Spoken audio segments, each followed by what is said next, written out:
ਫਿਰ ਤੁਸੀਂ ਬਾਅਦ ਚ ਕਹਿੰਦੇ ਭਾਬੀ ਮੌਲਵੀ ਦਿਹਾੜੀ ਲਾ ਗਿਆ ਤੇ ਭਾਬੀ ਮੌਲਵੀ ਜਿੱਤ ਗਿਆ, ਅੱਜ ਉਹਦੀ ਦਿਹਾੜੀ ਚੰਗੀ ਲੱਗ ਗਈ, ਉਹਨੇ ਮੁਰਗੀ ਖਾ ਲਈ ਏ, ਤੇ ਆਪ ਹੁਣ ਬੋਲਦੇ ਨਹੀਂ ਜੇ। ਉਹ ਯਾਰ ਰਸੂਲ ਸਾਹਿਬ, ਮੀਨੀ ਸਾਹਿਬ, ਉਹ ਯਾਰ ਰਸੂਲ ਮੀਨੀ ਸਾਹਿਬ, ਲੱਗਦਾ ਮੈਨੂੰ ਉਹਨਾਂ ਨੂੰ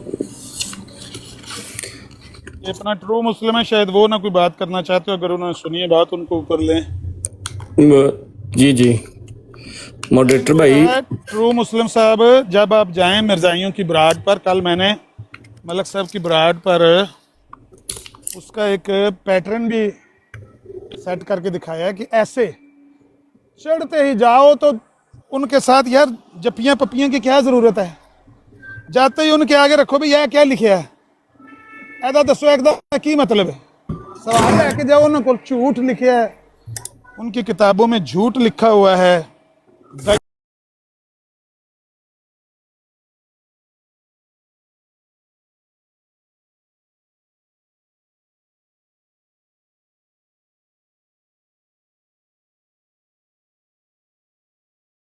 जो भी मुसलमान जाता है 101 झूठ बोला हुआ है एक किताब में। ये हमसे ले लो हवाला, स्कैन ले लो, पकड़ो स्कैन, चढ़ते ही पूछो भाई ये क्या लिखा हुआ है आपके मिर्जा जी ने, इसका क्या मतलब है, तो हमें समझाओ यार ये क्या झूठ बोला हुआ है मिर्जा साहब ने। कल वहाँ मलक साहब की बरात पर मैंने 3-4 सवाल ऊपर नीचे किए, फबोहतल्लज़ी कफर, मुँह देख रहे थे आगे से क्या जवाब दें, एक झूठ को छुपाएं दूसरा, दूसरे को छुपाएं तीसरा, तीसरे को छुपाएं चौथा, औरतें तक आके गालियां देने लगती। मौलवी साहब गलत बयानी ना करें, वहाँ पे ज़हीर अहमद साहब आए थे, उन्होंने आपको मुंह तोड़ जवाब दिए थे। उन्होंने दिया नहीं था जवाब, इन्ना आता ही ना कल कौसर, इन्ना आता ही ना कल कौसर जवाब दिया। नहीं है हुण बरेलवी मौलवी की बड़ी आवाज निकली ते जो अपना बाबा की गल होनी उदों तुसीं बोले क्यों नहीं, उदों दिओ ना जवाब, क्यों दिओ भाबियां दा काम है जवाब देना। मैं अवे है सीगा, मैं जस्ट 2 सेकंड पहले आया, मैं अवे है सी पहले। तो सर हुण ये भाबियां दी जिम्मेदारी नहीं, तुहाडी अपनी भी जिम्मेदारी, अपने बाबे दा जवाब दिओ। भाबियां दे बाबे ਤਾਂ ਨਹੀਂ ਜਵਾਬ ਦਿੰਦਾ, ਇਹ ਕਿਹੜੀ ਜ਼ਿੰਮੇਵਾਰੀ ਇਹਨਾਂ ਨੇ ਕਰ ਲਈ ਪੂਰੀ, ਵੀ ਜਿਹੜਾ ਅਸੀਂ ਵੀ ਦਿੰਦੇ ਉਹ ਦੇਖੋ ਨਾ, ਉਹਨਾਂ ਵੀ ਤੇ ਜਵਾਬ ਦਿੱਤਾ ਨਾ, ਹੁਣ ਆਪਣਾ ਵੀ ਤੇ ਜੋ ਨਾ ਕਿ ਤੁਸੀਂ ਉਹਨਾਂ ਦੇ ਰਹਿਣਾ ਕਿ ਐਸਾ ਕਰੋਗੇ ਵੈਸਾ ਭਰੋਗੇ। ਇਹ ਸਾਰੇ ਜਿਹੜੇ ਨੇ ਨਾ ਇਕਰਦ ਹੁੰਦੇ ਨੇ ਇੱਕ ਦੂਏ ਤੇ, ਜੇ ਅਸੀਂ ਭਾਬੀਆਂ ਦੇ ਬਜ਼ੁਰਗਾਂ ਦੇ ਹਜਾ ਕਰਦੇ ਆ ਤੇ ਉਹਨਾਂ ਦਾ ਜਵਾਬ ਦਿੰਨੇ ਆ, ਤੇ ਇਹਨਾਂ ਦਾ ਵੀ ਫਰਜ਼ ਬਣਦਾ ਕਿ ਬਰੇਲਵੀਆਂ ਦਾ ਉਹ ਸਾਰਿਆਂ ਦੇ ਇਕੱਠੇ ਬਾਬੇ ਨੇ ਨਾ, ਇਹ ਬਾਬੇ ਬਰੇਲਵੀ ਅਸੀਂ ਹੋਏ ਆ, ਉਹਨਾਂ ਤੇ ਆਪਣਾ ਹੱਕ ਅਦਾ ਕਰ ਦਿੱਤਾ, ਫਰਜ਼ ਲਾ ਦਿੱਤਾ, ਤੇ ਤੁਹਾਡਾ ਆਪਣਾ ਤੁਹਾਡਾ ਕਿੱਥੇ ਗੱਲ, ਤੁਸੀਂ ਕੀ ਕਰਨਾ? ਅਸੀਂ ਹੁਣ ਤੁਸੀਂ ਕੀ ਚਾਹੁੰਦੇ ਆ? ਨਹੀਂ ਅਸੀਂ ਵੀ ਕਰ ਰਹੇ ਆ। ਕੱਲ ਅਮਨ ਨਜ਼ੀਰ ਭਾਈ ਦੇ ਨੂੰ ਗਾਲਾਂ ਕੱਢੀਆਂ ਉਹਨਾਂ ਨੇ ਮਰਜ਼ੀਆਂ ਨੇ, ਤੇ ਮੈਂ ਉੱਥੇ ਚੌਥਾ ਗੇਰ ਲਾ ਕੇ ਉਹਨਾਂ ਦੀ ਦੁਰਗਤ ਬਣਾਈ ਹੈ। ਮੈਂ ਕਿਹਾ ਮੇਰੇ ਕਾਬਰ ਚ ਨੇ ਅਮਨ ਨਜ਼ੀਰ ਭਾਈ, ਤੁਹਾਡੀ ਐਸੀ ਦੀ ਤੈਸੀ ਭਾਈ ਮੈਂ ਕਰ ਰਿਹਾ ਵਾ। ਅਲਬੱਤਾ ਇਹ ਅੰਦਰੋਂ ਇਹਨੂੰ ਚੁੰਕੇ ਸਾੜ ਹੈਗਾ ਵਾ, ਇਹ ਨਹੀਂ ਅਲਬੱਤਾ ਮੈਨੂੰ ਕੋਈ ਜਿੱਦਾਂ ਮਰਜ਼ੀ ਗਾਲਾਂ ਕੱਢਦਾ ਰਿਹਾ, ਇਹ ਨਹੀਂ ਕੁਛ ਕਿਹਾ ਕਦੀ, ਤੇ ਕੋਈ ਗੱਲ ਨਹੀਂ, ਇੰਨਾ ਕੁ ਬਰਦਾਸ਼ਤ ਹੋ ਜਾਂਦਾ। ਕਿੱਥੇ ਹੋਇਆ ਵਾਕਿਆ, ਕਿੱਥੇ ਹੋਇਆ ਵਾਕਿਆ? ਇਹ ਕੱਲ ਹੋਇਆ ਵਾਕਿਆ, ਇਸ ਗੱਲ ਦਾ ਚਸ਼ਮਦੀਦ ਗਵਾਹ ਮੈਂ ਵੀ ਆ। ਉਹਨਾਂ ਜਦੋਂ ਤੁਹਾਨੂੰ ਗੱਲ ਕੀਤੀ ਨਾ, ਆ ਭਾਈ ਨੇ ਲਾ ਦਿੱਤਾ ਚੌਥਾ ਗੇਰ, ਫਿਰ ਉਹਨੇ ਕਿਹਾ ਤੁਹਾਡੀ ਐਸੀ ਤੁਸੀਂ ਮੇਰੇ ਕਾਬਰ ਨੂੰ ਗੱਲ ਕਰੋ। ਕਾਰਬ ਕਈ ਵਾਰ ਤਲ ਤੇ ਮਤਲਬ ਕਹਿੰਦਾ ਕਾਰਬ ਅੱਛਾ ਫਿਰ ਮੰਨਦਾ ਵੀ ਨਹੀਂ ਆਂਦਾ, ਮੈਂ ਕਾਰਬ ਹੀ ਕਹਿਣਾ। ਕੋ ਮਲਕ ਸਾਹਿਬ ਜਿਹੜੇ ਨੇ ਅੱਛੇ ਆਦਮੀ ਨੇ, ਤੇ ਮਲਕ ਸਾਹਿਬ ਨਾਲ ਤੁਸੀਂ ਉਹਨਾਂ ਦੀ ਤਾਰੀਫ ਨਾ ਕਰਿਆ ਕਰੋ, ਹੈਨ ਉਹੋ ਹੀ ਨੇ ਜੋ ਕੁਝ ਮਿਰਜ਼ਾਈ ਨੇ, ਉਹ ਕੁਝ ਨੇ। ਉਹਨਾਂ ਦੀ ਤਾਰੀਫ ਕਰਨ ਦੀ ਬਜਾਏ ਜਿਹੜੀ ਉਹਨਾਂ 'ਚ ਗੱਲ ਅੱਛੀ ਹੈ ਨਾ, ਉਹ ਇਹ ਵੇ ਕਿ ਮਿਰਜ਼ਾਈ ਕਰਦੇ ਨੇ ਬਾਤਲ ਤਵੀਲਾਂ, ਮਿਰਜ਼ਾਈ ਲਾਉਂਦੇ ਨੇ ਪੰਚਰ। ਮਲਕ ਸਾਹਿਬ ਉਹਨਾਂ ਪੰਚਰਾਂ ਤੋਂ ਮੁਤਮਿਨ ਨਹੀਂ ਹੁੰਦੇ, ਤੇ ਮਲਕ ਸਾਹਿਬ ਉਹਨਾਂ ਨੂੰ ਫੇਰਦੇ ਨੇ ਛਿੱਤਰ। ਭਾਈ ਸੁਬਹ ਸੁਬਹ ਅਸੀਂ ਗਾਲਾਂ ਖਾ ਬੈਠੇ ਹਾਂ, ਅਸੀਂ ਵੀ ਖਾ ਲਈਆਂ ਇੱਥੇ ਇਸੇ ਲਾਈਵ ਤੇ ਖਾ ਲਈਆਂ ਗਾਲਾਂ। ਅੱਛਾ ਹਾਂ, ਮੇਰਾ ਕਹਿਣ ਦਾ ਮਕਸਦ ਉਹ ਉੱਥੇ ਵੀ ਅਮਨ ਨਜ਼ੀਰ ਭਾਈ ਕੱਲ ਤੁਹਾਡਾ ਹੀ ਕੇਸ ਚੱਲ ਰਿਹਾ ਸੀ, ਤੁਹਾਡੇ ਤੇ ਇਲਜ਼ਾਮ ਲੱਗ ਰਿਹਾ ਸੀ, ਤੇ ਤੁਹਾਡੀ ਵਜ੍ਹਾ ਤੇ ਮੈਂ ਗਿਆ ਉੱਥੇ। ਹੋਰ ਕੋਈ ਮਜ਼ਹਬੀ ਬਹਿਸ ਨਹੀਂ ਸੀ ਚੱਲ ਰਹੀ, ਉੱਥੇ ਵਹਾਬੀ ਬਹਿਸ ਚੱਲ ਰਹੀ ਸੀ, ਤੇ ਉੱਥੇ ਫਿਰ ਗਏ ਸੀ, ਉੱਥੇ ਰਾਣਾ ਜ਼ਾਹਦ ਮੁਲਹਦ ਸੀਗਾ, ਫਿਰ ਉਹਨੂੰ ਲਿੱਤਰ ਫੇਰੇ ਨੇ ਕੱਲ ਉੱਥੇ, ਤੇ ਵਿੱਚੋਂ ਮਰਜ਼ਈ ਟੈਂ ਟੈਂ ਕਰਦੇ ਸੀ ਬਾਰ ਬਾਰ। ਤੁਹਾਨੂੰ ਪਤਾ ਮਰਜ਼ਈ ਉਹ ਤੇ ਮੈਂ ਹੱਥ ਮਲਦੇ ਫਿਰਦੇ ਨੇ, ਕਿਧਰੇ ਕੋਈ ਅਮਨ ਨਜ਼ੀਰ ਫਸ ਜਾਏ ਸਹੀ ਹੈ ਕਰੀ, ਉਹ ਫਸ ਨਹੀਂ ਸੀ ਰਿਹਾ, ਤੇ ਉਹਨਾਂ ਨੂੰ ਥੱਲੇ ਮਰਚਾਂ ਲੱਗ ਰਹੀਆਂ। ਝਟਕ ਬਾਅਦ ਮਾਈਕ ਖੋਲ ਕੇ ਵਿੱਚ ਟੈਂ ਟੈਂ ਟੈਂ 5-6 ਵਾਰੀ ਮੈਂ ਰੋਕਿਆ ਉਹਨਾਂ ਨੂੰ, ਹਟ ਜਾਓ, ਬੰਦੇ ਦੇ ਪੁੱਤਰ ਬਣ ਜਾਓ, ਤੁਹਾਡਾ ਕੋਈ ਲੈਣਾ ਦੇਣਾ ਨਹੀਂ ਹੈ ਉਹਦੇ ਨਾਲ। ਮੁਲਕ ਦੇ ਨਾਲ ਮੈਂ ਗੱਲ ਕਰ ਰਿਹਾ, ਤੁਸੀਂ ਵਿੱਚ ਕਿਉਂ ਚੈਂਪੀਅਨ ਬਣਦੇ ਹੋ? ਨਹੀਂ ਸੀ ਹਟਦੇ ਖੁਰਕ, ਤੁਹਾਨੂੰ ਪਤਾ ਮਰਜ਼ਈ ਨੂੰ ਹੋਣ ਲੱਗ ਪਿਆ, ਤੇ ਜਿੰਨੀ ਦੇਰ ਤੱਕ ਉਹ ਫੱਕੀ ਨਾ ਲੈ ਉਹਦੀ ਖੁਰਕ ਮੱਠੀ ਨਹੀਂ ਹੁੰਦੀ। ਫਿਰ ਉਹਨਾਂ ਨੇ ਫੱਕੀ ਲਈ, ਤਾਹਰ ਨੇ ਫੱਕੀ ਲੈਣ ਦੇ ਬਾਵਜੂਦ ਮੈਨੂੰ 3 ਵਾਰੀ ਫਿਰ ਉੱਤੇ ਲਿਆ ਤੇ 3 ਵਾਰੀ ਫਿਰ ਮੈਂ ਫੱਕੀ ਦਿੱਤੀ। ਇਹ ਜ਼ਰੂਰ ਹੈ ਕਿਉਂਕਿ ਮਲਕ ਸਾਹਿਬ ਦੀ ਬਰਾੜ ਤੇ ਰਾਣਾ ਰਾਸ਼ਦ ਆਇਆ ਤੇ ਉਹਨੇ ਕਿਹਾ ਮੈਂ ਜ਼ਿਆਰ ਰਸੂਲ ਨਾਲ ਗੱਲ ਨਹੀਂ ਕਰਨੀ ਹੈ, ਹੁਣ ਤਾਜ਼ਾ ਕੋਈ ਵਾਕਿਆ ਹੋਇਆ, ਉਹ ਮੈਨੂੰ ਪਤਾ ਨਹੀਂ ਸੀ ਵਾਕਿਆ ਕੀ ਹੋਇਆ, ਕੁਝ ਹੋਇਆ ਜ਼ਰੂਰ। ਆਹੋ ਉਹੀ ਗੱਲ ਕਰ ਰਹੇ ਸੀ। ਕਹਿੰਦਾ ਹੁਣ ਹੀ ਕੁਝ ਕਰਕੇ ਆਏ ਨੇ, ਸਾਡੇ ਕਾਬਰੀ ਨੂੰ ਫੈਂਟੀ ਲਾ ਕੇ ਆਏ।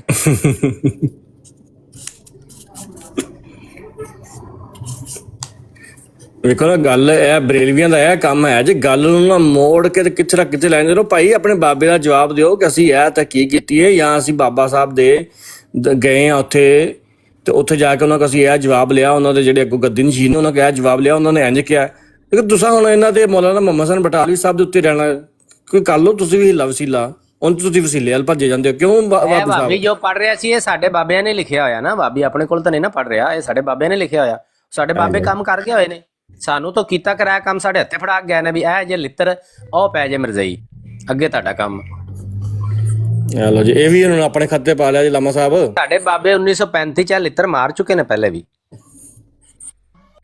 ਮੈਂ ਕਿਹਾ ਉਹ ਜਿਹੜੀ ਮੌਲਾਨਾ ਗੁਲਾਮ ਦਸਤਗੀਰ ਕਸੂਰੀ ਨੇ ਗੱਲ ਲਿਖੀ ਹੈ ਖਾਜਾ ਸਾਹਿਬ ਦੇ ਬਾਰੇ ਜਾਂ ਉਹਨਾਂ ਦੇ ਉਹ ਮਰੀਦਾਂ ਦੇ ਬਾਰੇ, ਉਹ ਤੇ ਗੱਲ ਪੇਸ਼ ਕਰਨੀ ਚਾਹੀਦੀ ਸਾਹਮਣੇ ਇੱਕ ਵਾਰੀ।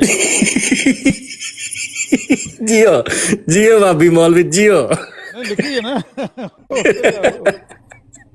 ਰੈਫਰੈਂਸ ਨਾਲ ਲਿਖਿਆ ਹੋਣਾ ਨਾ ਮੌਲਾਨਾ ਗੁਲਾਮ ਦਸਤਗੀਰ। ਉਹ ਕੱਲ ਦੂਜੇ ਭਾਬੀ ਨੇ ਪੇਸ਼ ਕਰਤੀ ਸੀ ਉੱਥੇ। ਅੱਛਾ, ਨਹੀਂ ਮੈਂ ਨਹੀਂ ਸੁਣੀ ਹੈ। ਨਹੀਂ ਇਹ ਦੂਜੇ ਭਾਬੀ ਨੇ, ਇਮਤਿਆਜ਼ ਭਾਬੀ ਨੇ ਪੇਸ਼ ਕਰਤੀ ਸੀ ਉੱਥੇ। ਇਹ ਲੋ ਫਿਰ ਹਾਂਜੀ, ਕਰਮਾਂ ਨੂੰ ਭਾਬੀ ਆਏ ਤੇ ਤੁਹਾਡੀ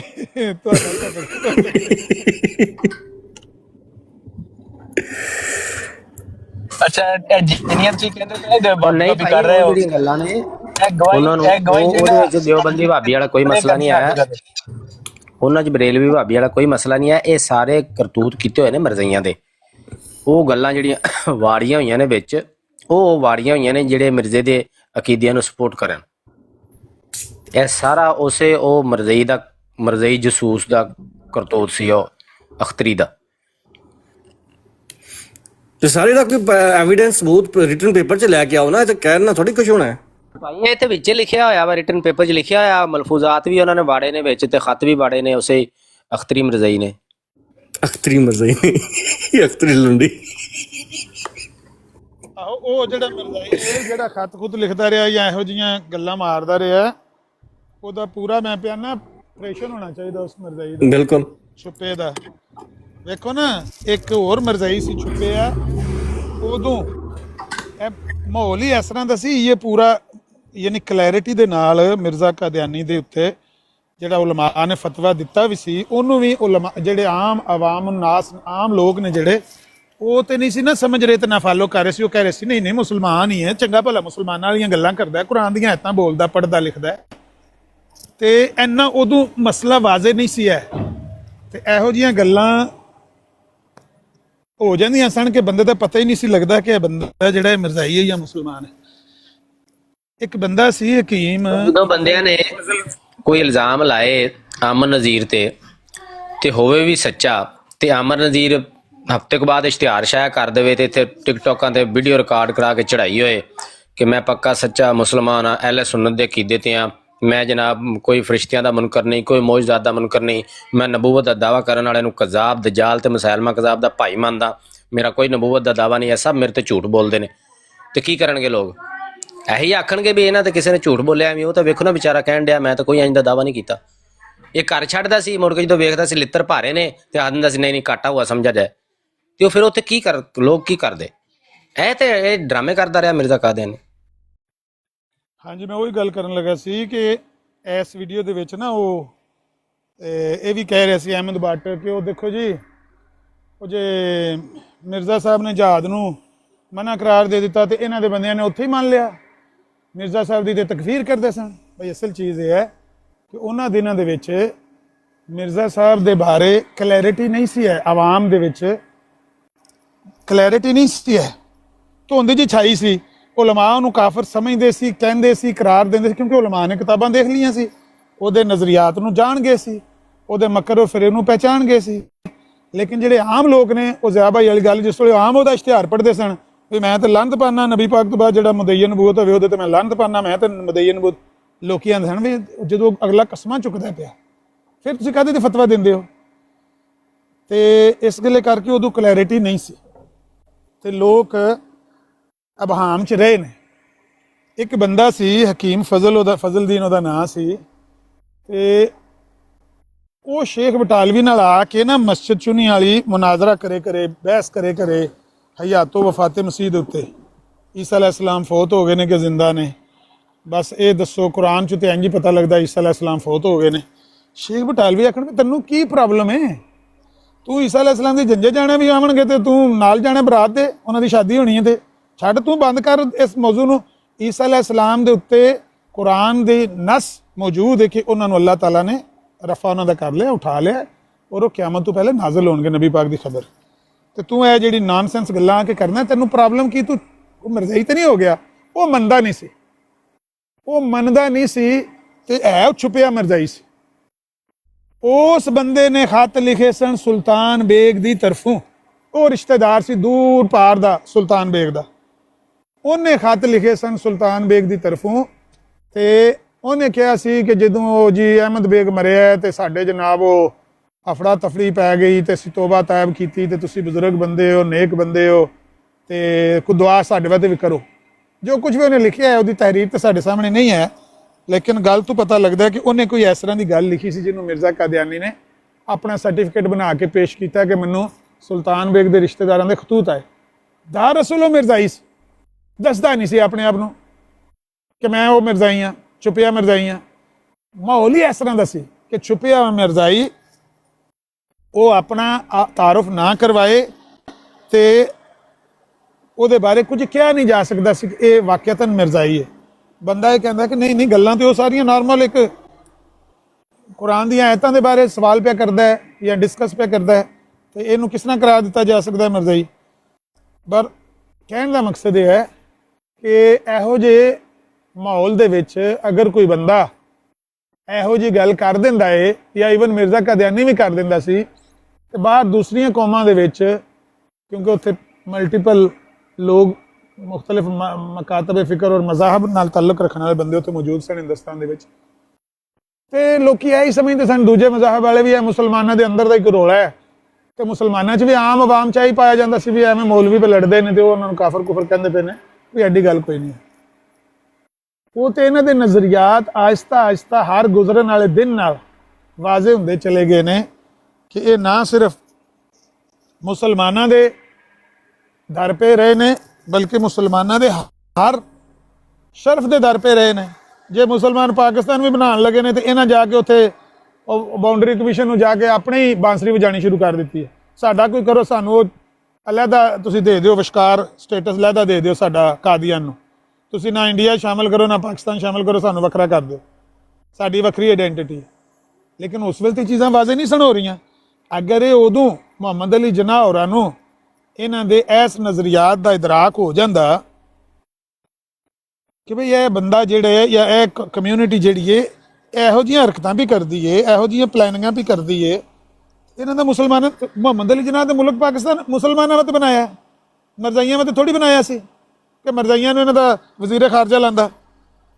ਮੁਹੰਮਦ ਅਲੀ ਜਿਨਾਹ ਨੇ ਇਹ ਮੁਲਕ ਮੁਸਲਮਾਨਾਂ ਦੇ ਵਾਸਤੇ ਬਣਾਇਆ ਕਿ ਵੀ ਮੁਸਲਮਾਨਾਂ ਨੂੰ ਪ੍ਰੋਬਲਮ ਹੈ, ਹਿੰਦੂਆਂ ਦੇ ਨਾਲ ਰਹਿਣ ਦੇ ਵਿੱਚ ਮਸਾਇਲ ਨੇ, ਤੇ ਅਲੱਗਾ ਆਪਣਾ ਵਤਨ ਹੋ ਜਾਏਗਾ ਤੇ ਆਪਣੀ ਆਜ਼ਾਦੀ ਨਾਲ ਆਪਣੀ ਜ਼ਿੰਦਗੀ ਜਿਹੜੀ ਹੈ ਮਜ਼ਹਬੀ ਔਰ ਸਿਆਸੀ ਤਸ਼ਖੁਸ ਜਿਹੜਾ ਹੈ ਉਹਨੂੰ ਉਹ ਥੋੜ੍ਹਾ ਜਿਹਾ ਡਿਵੈਲਪ ਕਰ ਲੈਣਗੇ। ਇੱਥੇ ਇਹਨਾਂ ਦੇ ਵਿੱਚ ਰਹਿ ਕੇ, ਇਸ ਵੱਡੀ ਮੈਜੋਰਿਟੀ ਦੇ ਵਿੱਚ ਰਹਿ ਕੇ ਮੁਸਲਮਾਨ ਵੈਸੇ ਵੀ ਕਿਉਂਕਿ ਸਨ ਥੋੜ੍ਹੇ ਜਿਹੇ ਖਿਲਰੇ ਹੋਏ, ਕਹਿ ਲਓ ਕਿ ਪੂਰੇ ਇੰਡੀਆ ਦੇ ਵਿੱਚ ਇਹ ਨਹੀਂ ਸਨ ਕਿ ਇੱਕ ਹੀ ਜਗ੍ਹਾ 'ਤੇ ਸਨ, ਇੱਕ ਸੂਬੇ 'ਚ ਸਨ, ਖਿਲਰੇ ਸਨ। ਉਹਨਾਂ ਦੀ ਤਾਕਤ ਬਾਵਜੂਦ ਇਸ ਦੇ ਕਿ ਸੈਕੰਡ ਲਾਰਜੈਸਟ ਜਿਹੜੀ ਹੈ ਉਹ ਐਸੀ ਕਮਿਊਨਿਟੀ, ਪਹਿਲੀ ਹਿੰਦੂ ਹੈ ਤੇ ਦੂਸਰੇ ਇਹ ਸਨ, ਤੀਸਰੇ ਨੰਬਰ ਤੇ ਕ੍ਰਿਸਚਨ ਵਗੈਰਾ ਹੁੰਦੇ ਸਨ।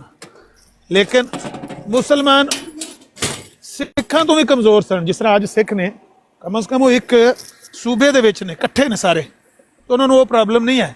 ਮੁਸਲਮਾਨ ਕੋਈ ਬਿਹਾਰ ਵਿੱਚ, ਕੋਈ ਉੜੀਸਾ ਵਿੱਚ, ਕੋਈ ਹੈਦਰਾਬਾਦ ਵਿੱਚ, ਕੋਈ ਪੰਜਾਬ ਵਿੱਚ, ਕੋਈ ਇੰਜ ਖਿਲਰੇ ਪਿਲਰੇ, ਇਹ ਸਨ ਮਸਾਇਲ। ਤੇ ਇਸ ਗੱਲ ਮੁਹੰਮਦ ਅਲੀ ਜਿਨਾਹ ਨੇ ਤਾਂ ਮੁਸਲਮਾਨਾਂ ਵਾਸਤੇ ਕੰਮ ਕੀਤਾ ਸੀ। ਤੇ ਜੇ ਉਹਨੂੰ ਇਹਨਾਂ ਦੇ ਅਜ਼ਾਇਮ ਦਾ ਪਤਾ ਲੱਗ ਜਾਂਦਾ ਤੇ ਉਹ ਕਦੇ ਇਹ ਕੰਮ ਕਰਦਾ, ਇਹਨਾਂ ਨੂੰ ਵਜ਼ੀਰ ਖਾਰਜਾ ਬਣਾਉਂਦਾ? ਉਹਨੂੰ ਇਹਨਾਂ ਦੇ ਅਜ਼ਾਇਮ ਦਾ ਪਤਾ ਨਹੀਂ ਲੱਗਾ, ਕਿਉਂਕਿ ਆਹਿਸਤਾ ਆਹਿਸਤਾ ਇਹਨਾਂ ਦੇ ਜਿਹੜੇ ਨਜ਼ਰੀਆਤ ਨੇ ਉਹ ਸਾਹਮਣੇ ਆਏ ਨੇ। ਆਹਿਸਤਾ ਆਹਿਸਤਾ ਲੋਕਾਂ ਨੂੰ ਪਤਾ ਲੱਗਿਆ ਕਿ ਇਹ ਕਮਿਊਨਿਟੀ ਜਿਹੜੀ ਹੈ ਇਹ ਕਿੰਨਾ ਕੁ ਜ਼ਹਿਰ ਰੱਖਦੀ ਹੈ ਆਪਣੇ ਅੰਦਰ ਮੁਸਲਮਾਨਾਂ ਦੇ ਮੁਤਲਕ, ਔਰ ਕੀ ਖਿਆਲਾਤ ਰੱਖਦੀ ਹੈ। ਆਮਰ ਭਾਈ, ਅੱਜ ਤੁਸੀਂ ਉਹ ਦੌਰ ਤੇ ਛੱਡੋ ਨਾ, ਉਸ ਦੌਰ ਦੇ ਵਿੱਚ ਇੱਕ ਦੂਸਰੇ ਦਾ ਜੋ ਇੰਟਰੈਕਸ਼ਨ ਸੀ ਉਹ ਕਿਸ ਤਰ੍ਹਾਂ ਮੁਮਕਿਨ ਸੀ।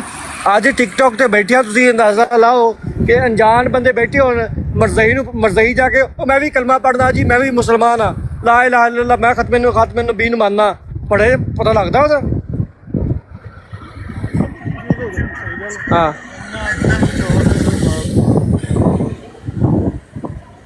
ਕੁਝ ਹੁੰਦੇ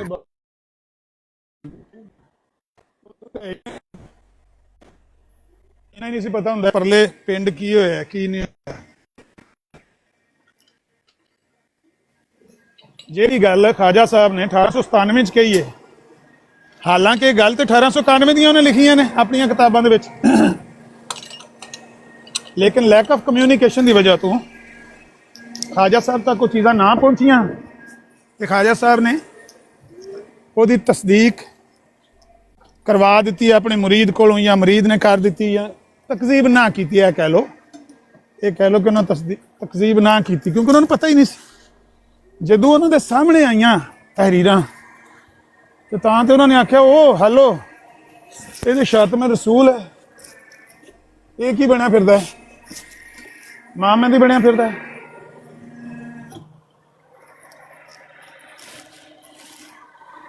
ਪਰ ਇਹ ਅੱਜ ਹੋ ਗਿਆ, ਹੁਣ ਦੇਖਦੇ ਆ। ਨਹੀਂ ਅੱਲਾਹ ਤਾਲਾ ਤੁਹਾਡੇ ਜੇ ਬਜ਼ੁਰਗਾਂ ਦਾ ਸਾਇਆ ਸਲਾਮਤ ਰੱਖੇ। ਇਹ ਜਿਹੜੀ ਤੁਸੀਂ ਛੱਤ ਸੁਣਨ ਵਾਲੀ ਤਹਿਰੀਰ ਰੱਖੀ ਹੈ ਨਾ, ਇਹ ਮੇਰੇ ਜ਼ਿਹਨ ਵਿੱਚ ਨਾ ਮੇਰੇ ਇਲਮ ਵਿੱਚ ਪਹਿਲਾਂ ਹੈਗੀ ਸੀ, ਠੀਕ ਹੈ। ਤੇ ਅੱਲਾਹ ਤਾਲਾ ਤੁਹਾਨੂੰ ਜਜ਼ਾਏ ਖੈਰ ਦੇ, ਤੁਹਾਡਾ ਸਾਇਆ ਸਲਾਮਤ ਰੱਖੇ। ਤੇ ਇਸ ਤਰ੍ਹਾਂ ਹੀ ਰਹਿਣਾ, ਸਾਨੂੰ ਆਪਣੇ ਤੋਂ ਛੋਟਿਆਂ ਨੂੰ ਇਸ ਤਰ੍ਹਾਂ ਹੀ ਇਲਮ ਦਿੰਦੇ ਰਿਹਾ ਕਰੋ, ਸਿਖਾਉਂਦੇ ਰਿਹਾ ਕਰੋ, ਤੇ ਅੱਲਾਹ ਤਾਲਾ ਤੁਹਾਨੂੰ ਜਜ਼ਾਏ ਖੈਰ ਦਿਆ ਕਰੇ। ਇਹ ਬਰੇਲਵੀਆਂ ਤੇ ਨਾ ਰਿਹਾ ਸਿਰ ਤੇ, ਇਹਨਾਂ ਬਰੇਲਵੀਆਂ ਨੇ ਕੁਛ ਨਹੀਂ ਕਰਨਾ, ਇਹ ਤੁਹਾਡੇ ਕੰਮ ਜੇ।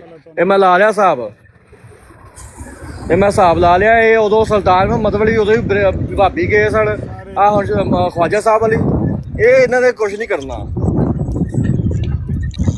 ਅੱਲਾਹ ਦੀ ਕਸਮ ਖਾ ਕੇ ਨਾ ਸਾਹਿਲ ਭਾਈ, ਜਿੰਨੀ ਕਿਸਮ ਦਾ ਵੀ ਮੁਸਲਮਾਨ ਹੈ ਨੇ ਨਾ, ਸ਼ਾਇਦ ਉਹਨਾਂ ਸਾਰਿਆਂ ਦੀ ਹੀ ਇਸਲਾਮ ਨੂੰ ਔਰ ਉਮਤ ਨੂੰ ਜ਼ਰੂਰਤ।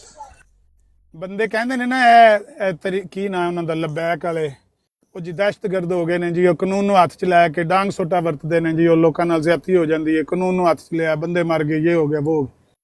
ਅਗਰ ਇਹ ਨਾ ਹੋਣ, ਇਹੋ ਜਿਹਾ ਗਰੁੱਪ ਵੀ ਨਾ ਹੋਵੇ ਪਾਕਿਸਤਾਨ ਵਿੱਚ, ਤੇ ਜਿਹੜੇ ਪਾਕਿਸਤਾਨ ਦੇ ਵਿੱਚ ਮੋਮਬੱਤੀ ਗਰੁੱਪ ਤੇ ਲਿਬਰਲ ਨੇ, ਜਿਨ੍ਹਾਂ ਨੂੰ ਨਾ ਖੁਦਾ ਦਾ ਪਤਾ, ਨਾ ਰਸੂਲ ਦਾ ਪਤਾ, ਨਾ ਕੁਰਾਨ ਦੇ ਕੋਈ ਹਯਾ, ਉਹ ਸ਼ਾਮ ਨੂੰ ਹਰੇ ਕੀ ਉੱਥੇ ਕਾਨੂੰਨ ਪਾਸ ਕਰ ਸਕਣ ਤੇ ਕੀ ਦਾ ਕੀ ਕਰ ਸਕਣ। ਇਹ ਜਿਨ੍ਹਾਂ ਨੂੰ ਅਸੀਂ ਜਨੂਨੀ ਤੇ ਜਜ਼ਬਾਤੀ ਮੌਲਵੀ ਕਹਿੰਦੇ ਆ ਨਾ, ਕਿ ਬਈ ਇਹ ਬੜੇ ਜਨਾਬ ਜਜ਼ਬਾਤੀ ਨੇ ਤੇ ਜਨੂਨੀ ਨੇ, ਤੇ ਸੜਕਾਂ ਬਲਾਕ ਕਰ ਛੱਡਦੇ ਨੇ, ਤੇ ਇੰਜ ਕਰ ਛੱਡਦੇ ਨੇ, ਤੇ ਉਹ ਕਰ ਛੱਡਦੇ ਨੇ। ਠੀਕ ਹੈ, ਮੈਨੂੰ ਵੀ ਕਈ ਗੱਲਾਂ ਨਾਲ ਇਖਤਲਾਫ ਹੈ, ਲੇਕਿਨ ਮੈਂ ਸਿਰੇ ਤੋਂ ਉਹਨਾਂ ਦਾ ਵਜੂਦ ਦਾ ਇਨਕਾਰ ਨਹੀਂ ਕਰਦਾ ਕਿ ਉਹਨਾਂ ਨੂੰ ਹੋਣਾ ਹੀ ਨਹੀਂ ਚਾਹੀਦਾ। ਅਗਰ ਇਹ ਲੋਕ ਇਹੋ ਜਿਹੇ ਜਜ਼ਬਾਤੀ ਔਰ ਇਮਾਨੀ ਜਜ਼ਬੇ ਵਾਲੇ ਵੀ ਨਾ ਹੋਣ, ਬਾਦਸ਼ਾਹ ਜਿਹੜਾ ਦੌਰ ਪੈ ਜਾਂਦਾ ਹਰੇ ਕੀ ਦਾ ਕੀ ਹੋ ਜੇ ਉੱਥੇ। ਇਸ ਕਰਕੇ ਹਰ ਬੰਦੇ ਦੀ ਅੱਲਾ ਦੇ ਦੀਨ ਨੂੰ, ਅੱਲਾ ਦੇ ਨਬੀ ਦੀ ਉਮਤ ਨੂੰ, ਹਰ ਬੰਦੇ ਦੀ ਜ਼ਰੂਰਤ ਹੈ। ਉਹ ਭਾਵੇਂ ਬਰੇਲਵੀ ਹੈ, ਉਹ ਭਾਵੇਂ ਵਹਾਬੀ ਹੈ, ਭਾਵੇਂ ਉਹ ਸੁੰਨੀ ਹੈ, ਭਾਵੇਂ ਉਹ ਦੇਵਬੰਦੀ ਹੈ, ਜਿਸ ਤਰ੍ਹਾਂ ਦਾ ਵੀ ਉਹ ਆਪਣੇ ਨਬੀ ਦੀ ਉਮਤ ਵਾਸਤੇ ਕਿਰਦਾਰ ਅਦਾ ਕਰ ਰਿਹਾ ਹੈ। ਅੱਲਾ ਸਭ ਦਾ ਹੀ ਕਬੂਲ ਕਰੇ ਤੇ ਸਭ ਨੂੰ ਅੱਲਾਹ ਤਾਲਾ ਉਹਦਾ ਅਜਰ ਦੇਵੇ। ਹਰ ਬੰਦਾ ਆਪਣੇ ਤਾਈਂ ਜੋ ਉਹਦੀ ਸਮਝ ਚ ਆਉਂਦਾ ਹੈ ਉਹ ਕਰਦਾ ਹੈ। ਅੱਛਾ, ਮੈਂ ਨਾ ਇੱਕ ਡਿਸਕਲੇਮਰ ਦੇਦਾ ਥੱਲੇ, ਇੱਕ ਡਿਸਕਲੇਮਰ ਦੇ ਲੈਂਦੇ ਹੋ। ਇੱਕ ਗੱਲ ਕਰਨਾ ਚਾਹ ਰਿਹਾ ਕਿ ਥੱਲੇ ਉਹ ਨਾ ਬੱਚਾ ਆਇਆ ਵੇ, ਤੇ ਰਾਤੀ ਬੱਚਾ ਗੁੱਸਾ ਕਰ ਗਿਆ ਸੀ ਕਿ ਇਮਤਿਆਜ਼ ਭਾਈ ਨੇ ਉਹਨੂੰ ਹਵਾਲਾ ਨਹੀਂ ਦਿੱਤਾ, ਤੇ ਉਹਨੇ ਜਾ ਕੇ ਤੇ ਆਪਣੀ ਲਾਈਵ ਲਾ ਕੇ ਇਮਤਿਆਜ਼ ਬਾਈ ਨੂੰ, ਸੀਕਰ ਬਾਈ ਨੂੰ, ਅਮਨ ਨਜ਼ੀਰ ਬਾਈ ਨੂੰ, ਅਮਰ ਹਕ ਬਾਈ ਨੂੰ ਬਹੁਤ ਬੁਰਾ ਭਲਾ ਕਿਹਾ ਹੋਵੇ। ਤੇ ਲਿਹਾਜ਼ਾ ਜਿਹੜੀ ਰਿਸਪੈਕਟ ਰੱਖਦਾ ਸੀ ਨਾ ਅਫਜ਼ਲ ਵੜਾਇਤ ਸਾਹਿਬ ਦਾ ਸ਼ਾਗਿਰਦ ਹੋਣ ਦੇ ਨਾਤੇ, ਉਹ रिस्पेक्ट बेटा बच्चे आपकी ख़त्म हो गई है। अब जिस तरह आपको पता है कि आपके बहुत सारे मुरब्बियान मुबल्लिगीन का कैरियर एंडिंग सिचुएशंस हुई हैं ना, इब्ने माजा हो गया, फातिह कादियानी हो गया और दीगर, बच्चा तुम अब किसी मुसलमान के हाथ ना चढ़ जाना। अब वो अफजल वड़ायत साहब की वजह से जो तुम्हारी रिस्पेक्ट थी ना, वो तुमने हमारे काबरीन के ऊपर बुरा भला कर बोल के तबर्रा करके ख़त्म करवा लिया। अब बचना तुम। अस्सलाम वालेकुम साहिल भाई, ਇਹ ये ਨਵਾਂ समय तो ਭਾਰੂ मैं ਆ ਯਾਰ, ਇਹਨੂੰ ਛੱਡ ਦਿਓ ਹਲੇ, ਛੁਪ ਕੇ ਇਹਨੂੰ ਬੈਠੇ ਆ। ਰੰਗ ਚੜ ਲੈਣ ਦਿਓ। ਇਹ ਹਲੇ ਨਵਾਂ ਭਾਰੂ ਆ ਤੇ ਨਵਾਂ ਨਵਾਂ ਰੰਗ ਚੜਿਆ, 4 ਦਿਨ ਇਹਨੂੰ ਫੁਦਕਣ ਦਿਓ, ਕੋਈ ਗੱਲ ਨਹੀਂ। ਲੇਕਿਨ ਮੈਨੂੰ ਇਹ ਗੱਲ ਤੇ ਹੈਰਾਨਗੀ ਆਂਦੀ ਆ ਵੀ ਇਹ ਜਿਹੜੇ बढ़ चढ़ के लोगों को यह दसदा ना कि मुसलमानों के अखलाक नहीं सही, ये झूठ बोलते हैं मुसलमान उलमा, इस वजह से मैंने मर्जियत कबूल की। ए मुसलमान उलमा झूठ बोलते ने, अखलाक नहीं सही, इस वजह तो इन्हें उस बंदे नूं मान लिया जिहदी बद अखलाकी दा पूरी कायनात च सानी कोई नहीं। ए गल भी नहीं कर सकते ਉਹਦੇ ਤੇ, ਇਹਦੀ भी नहीं हिम्मत है कि भी गल कर लवे, आओ भी दसो किहड़ी बद अखलाकी की मिर्जे ने, किहड़े झूठ बोले ने मिर्जे ने। मैं अज चैलेंज दिता, मैं क्या 10 वैसे तो सैकड़ों है ने, 10 पेश कर देना मिर्जा गुलाम कादियानी दे झूठ, पूरी उम्मत मरज़िया सिर जोड़ के बह जाए, एक एक झूठ दे सच साबित करन ते 1-1 लाख रुपया नाम भी देंगा, नाले पूरी जिंदगी आस्ते ऐलान करके जावांगा कि अज तो बाद या रसूल मिर्जे गुलाम कादियानी ते झूठ बोलण दा इल्जाम नहीं लाएगा। होर तुहानूं की चाहिदा, एक मौलवी तो जान छुट जाएगी। आओ सामने, नाले मिर्जा जिहड़ा ओहदे ते झूठां दा जिहड़ा दाग लग्गिआ ओह भी लै जाएगा थोड़ा जिहा। कर दिओ साबित, नहीं कर सकदे, ਜਦੋਂ ਕਰ ਨਹੀਂ ਸਕਦੇ ਤੂੰ ਕਿਹੜੀ ਸੱਚਾਈ ਨੂੰ ਮੰਨੇ ਜਾ ਕੇ। ਉਹ ਤੇ ਝੂਠੋ ਝੂਠ 44 ਆ ਉੱਥੇ, ਜਿਹਨੂੰ ਇੱਥੇ ਤੇ ਮੌਲਵੀਆਂ ਦੇ ਨਾਂ ਲੈਣਾ ਨਾ ਕਿ ਮੌਲਵੀ ਝੂਠ ਬੋਲਦੇ ਨੇ, ਉੱਥੇ ਤੇ ਜਿਹਨੂੰ ਨਬੀ ਮੰਨਿਆ ਹੀ ਉਹ ਝੂਠੋ ਝੂਠ 44 ਆ। ਬਦ ਅਖਲਾਕ ਉਹਦੇ ਤੋਂ ਵੱਧ ਕੇ ਕੋਈ ਸਾਬਤ ਕਰਦੇ ਪੂਰੀ ਅੱਲਾ ਦੀ ਧਰਤੀ ਤੇ ਇਹ ਹੀ ਫਿਰ ਮੇਰੇ ਤਰਫੋਂ ਐਲਾਨ ਹੈਗਾ, ਮੈਂ ਸਾਰੀ ਜ਼ਿੰਦਗੀ ਉਹਨੂੰ ਬਦ ਅਖਲਾਕ ਵੀ ਨਹੀਂ ਕਵਾਂਗਾ। ਕਰੋ, ਆਓ ਸਾਬਤ ਕਰੋ। ਆਪਣੇ ਤਰਫੋਂ ਅਸੀਂ ਗੱਲ ਵੀ ਕੋਈ ਨਹੀਂ ਕਰਨ ਲੱਗੇ, ਮਿਰਜ਼ੇ ਦੀ ਕਿਤਾਬਾਂ 'ਚ ਤੁਹਾਨੂੰ ਗੱਲ ਤੁਹਾਡੇ ਸਾਹਮਣੇ ਰੱਖਾਂਗੇ, ਉਹਦੀ ਤੁਸੀਂ ਮਿਸਾਲ ਪੇਸ਼ ਕਰ ਦੇਣਾ ਕਿ ਬਈ ਇੰਜ ਦੀ ਗੱਲ ਕਿਸੇ ਹੋਰ ਨੇ ਵੀ ਕੀਤੀ ਹੈ, ਉਹ ਮਿਸਾਲ ਸਾਡੇ ਸਾਹਮਣੇ ਕਰ ਦੇਣਾ ਤੇ ਲਓ ਜੀ ਮਿਰਜ਼ਾ ਸਾਹਿਬ ਤੋਂ ਭਾਰ ਲੈ ਜਾਏਗਾ।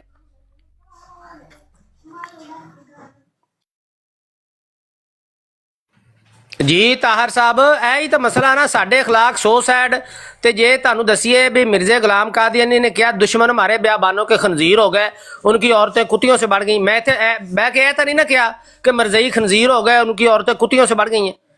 ऐ तो वध भी कोई गाल होएगी जो मुझे नहीं मानता कंजरियों की औलाद है भी, उन्होंने मां का की कसूर सी।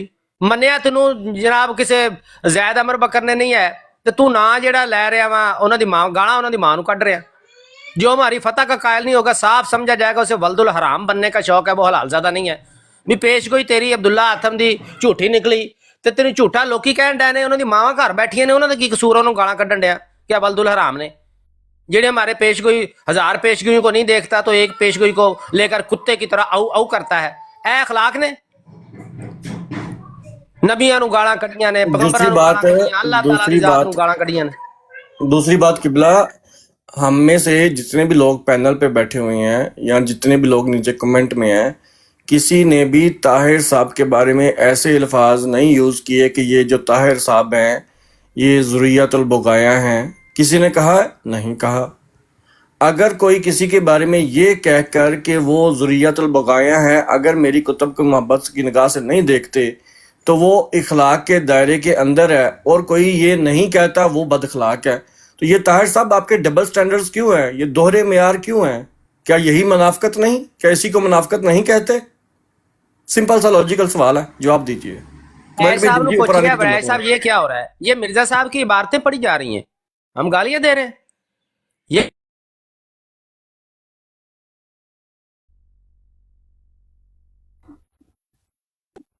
जाके निकाल दो वेबसाइट अपनी, वहां ये लिखी पड़ी है वो पढ़ रहे हैं हम। इसमें क्या कर रहे हैं हम? इधर तकलीफ होती है, ये देखें क्या कर रहे हैं, ये देखें क्या कर रहे हैं। तो मिर्जे ने नहीं पूछना सी भी तुसी की करके गए हो, ऐ की लिख के गए हो जनाब। गंदियां तो गंदियां गालां, गंदियां तो गंदियां गालां ने। परमेश्वर जिहड़ा हिंदुआं दा भगवान आ, नाफ तो 10 उंगली नीचे है। ऐ गल मिर्जा साहब दे बारे कोई करेगा तो तुहाडी अखां कन हर शै लाल हो जानी। ਉਹ ਐਡੀ ਵੱਡੀ ਕਮਿਊਨਿਟੀ, ਉਹ ਭਗਵਾਨ ਮੰਨਦੀ, ਉਹਨਾਂ ਨੂੰ ਜੋ ਵੀ ਮੰਨਦੀ ਗਲਤ ਆ ਸਹੀ ਆ ਉਹਨਾਂ ਦਾ। ਇਹ ਕਹਿਣ ਦਾ ਕੋਈ ਤੁੱਕ ਬਣਦਾ? ਕੋਈ ਨਾਪ ਤੋਂ 10 ਉਂਗਲੀ ਨੀਚੇ।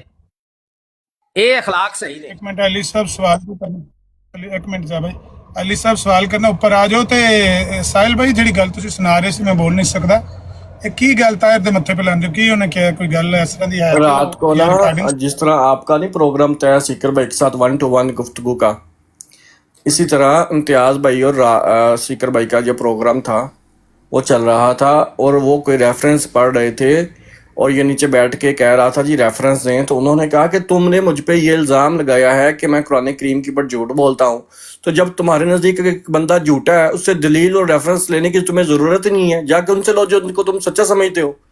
इस बात के ऊपर जनाब ये बंदा गुस्सा कर गया और इम्तियाज़ भाई की तस्वीर लगा के अपनी लाइव लगाई और लाइव लगा के सीकर भाई आपका, आमिर हक भाई का इम्तियाज़ भाई के ऊपर जो है वो तबर्रा करता रहा। ठीक है, अब ये मासूम सी शक्ल बना के, बच्चा है ना, छोटा बच्चा है, इसको अकल नहीं है, तो आ गया जी कि मैंने किसी को कुछ नहीं कहा। तो मैंने ये कहा है कि जो तुम्हारी रिस्पेक्ट थी, जो अफजल वड़ाइज का शागिर्द होने की वजह से हमने तुम्हारे लिए रखी हुई थी, वो तुमने अब हमारे काबरीन के ऊपर बात करके ख़त्म करवा लिया है। लिहाजा तुम्हारे साथ वही तरीका अख्तियार किया जाएगा जो तुम दूसरों के बारे में करते हो। बस बात इतनी ही मैंने कही है और कुछ नहीं। अगर हमें कुछ बुरा भला कहा है तो पहले तो पूछ लेना चाहिए कि भाई हमें बुरा भला कहने की वजह क्या है। दूसरा ये है कि अगर हमें कुछ कहा भी है तो थोड़ा बहुत हम उसको बर्दाश्त भी कर लेंगे, कोई ऐसी बात नहीं है। अपनी ज़ात के लिए हमें कोई ऐसा इशू है भी नहीं। हाँ, जो ज़्यादा इस्लामी मुक़द्दसात हैं उनके बारे में कोई बात ना करे तो हम अपनी ज़ात का नज़रअंदाज कर सकते हैं। पर ताहिर साहब यार बताएं ऊपर आके कि आपने क्या कहा है या आपके जहन में क्या, यानी नाराज़गी क्या है उनके, इम्तियाज़ भाई की किस बात को लेकर नाराज़गी है? कौन सा हवाला आपने मांगा, उन्होंने नहीं दिया? मैं दे देता हूँ अगर हवाला चाहिए। क्या हवाला आपने मांगा था? जी, उम्मीद करता हूँ आप सब खैरियत से होंगे। तो नज़ीर साहब, वो कोई इतना ज़्यादा मामला नहीं था। कल भी वो आमिर हक साहब ने और आज जो है वो इम्तियाज़ साहब ने सुबह बिला वजह ही वो पर्सनल हो रहे होते हैं, मुझे समझ में नहीं आता। और वही फिर हक हर इंसान रखता है। मैंने कोई इस तरह कोई मजाक नहीं बनाया। फोटो पे बस लिखा था नीचे इनवाइटेड, क्योंकि मुझे वड़ाई साहब ने खुद कहा था कि आप ब्रॉड लगाओ और इम्तियाज़ साहब और मैं जो है तुम्हें वो जवाब देंगे। हमारी कोई बात चल रही थी आपस में, तो मैंने तो कोई नाजायज़ कोई चीज़ ऐसी की नहीं। अगर किसी की दिल आज़ारी हुई है तो मैं उस पर माजरत कर लेता हूँ। मुझे कोई शौक नहीं है किसी से यहाँ पे कोई नाराज करने का किसी को। अमर भाई माजरत सिर्फ छोटी बात करूंगा। ताहिर, जो तरीके गुफ्तगू तुमने अपनी लाइव पे शुरू किया था ना, बस उसी तरीके पे हम आपको जवाब देंगे।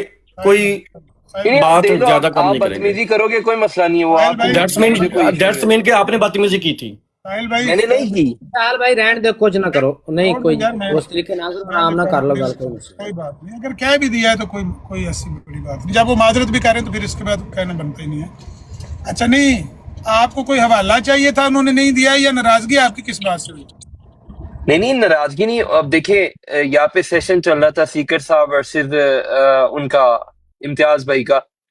तो मैंने जो है नीचे बैठ के सुन रहा हूँ। मुझे बल्कि कहा भी गया था कि आप बैठे नीचे सुने। मैं उससे पहले माइक पे था और मैंने सुने। अब वो जो बात कर रहे हैं मुझे एग्जैक्ट याद भी नहीं आ रहा। आई थिंक वो क्लिप मेरे पास पड़ा है। अच्छा। तो वो कहेंगे तो मैं आपको मैसेज भी कर दूंगा या बड़ाई साहब को कर दूंगा वो क्लिप। तो मैंने उस पे नीचे कमेंट किया है बस इतना कि भाई ये जो बात आप कर रहे हैं ये हवाला दे दें इसका मुझे। क्या बात कर रहे थे? उसको सोच लें या क्लिप ले आए, उसमें क्या बात? मैं बताता हूँ, वो कुछ रिलेटेड था उससे कि हज़रत मूसा सल्लम की वो बैसत पहली जो थी वो खत्म होगी, कुछ इस तरह। वो मैं नहीं, गलत लफ्ज नहीं बोलना चाहता। हाँ, अगर उन्होंने ये कहा है कि अब वो इसमें मोहम्मदी जो जलाल मोहम्मदी है उसकी अब जरूरत नहीं रही, ये कहा था?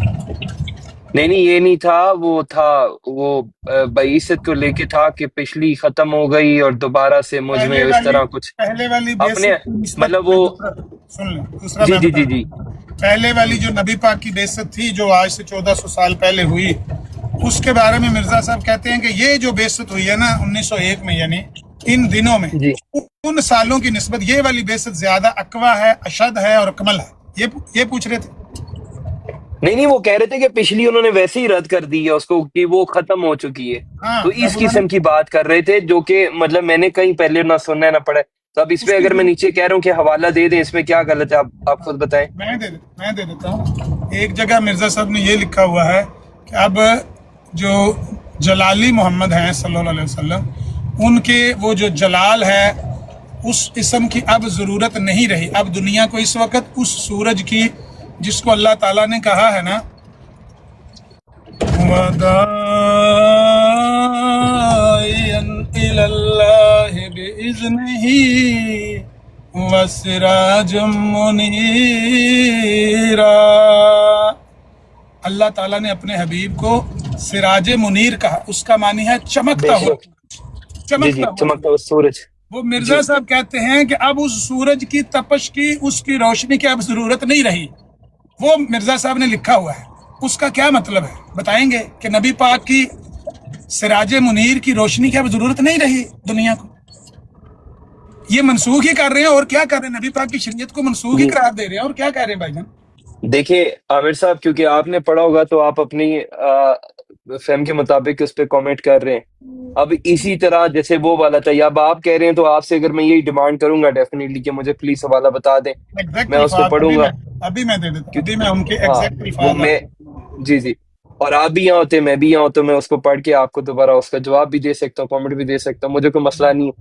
پر وہ حوالہ پوچھنے میں کوئی اعتراض نہیں ہے۔ جب آپ لوگ نیچے مخاطب احمدیوں سے ہوتے ہیں تو ہم سب اسی میں آتے ہیں، رائٹ؟ امتیاز بھائی جب بھی بات کرتے ہیں حوالے سے کرتے ہیں، میں نے دیکھا ہے ان کا مطالعہ اور حوالہ مجھ سے بھی زیادہ اسٹرانگ ہوتا ہے۔ صرف یہ ہے کہ کبھی بندہ کسی روانی میں فلو میں بات کر رہا ہوتا ہے نا، تو بندہ کہتا ہے چھوڑو یار حوالے، ہر ویلے جا کے جاؤ ان سے پوچھو جا کے جن کو آپ فالو کرتے ہو۔ ایسا اگر انہوں نے کسی وجہ سے ہائپر ہو کے پرووک ہو کے کوئی بات کر دی، اس کا یہ مطلب نہیں کہ انہوں نے حوالہ غلط پڑھا ہے یا جھوٹ بولا ہے یا غلط بیان، ایسا نہیں ہو سکتا، ایسا نہیں ہو سکتا۔ اور کل بھی جو ہے عامر بھائی جو تھے، اب حالانکہ میں نے ان سے کبھی کوئی اس طرح ڈائریکٹ نہیں کیا، ان سے اختلاف ہے اپنی جگہ۔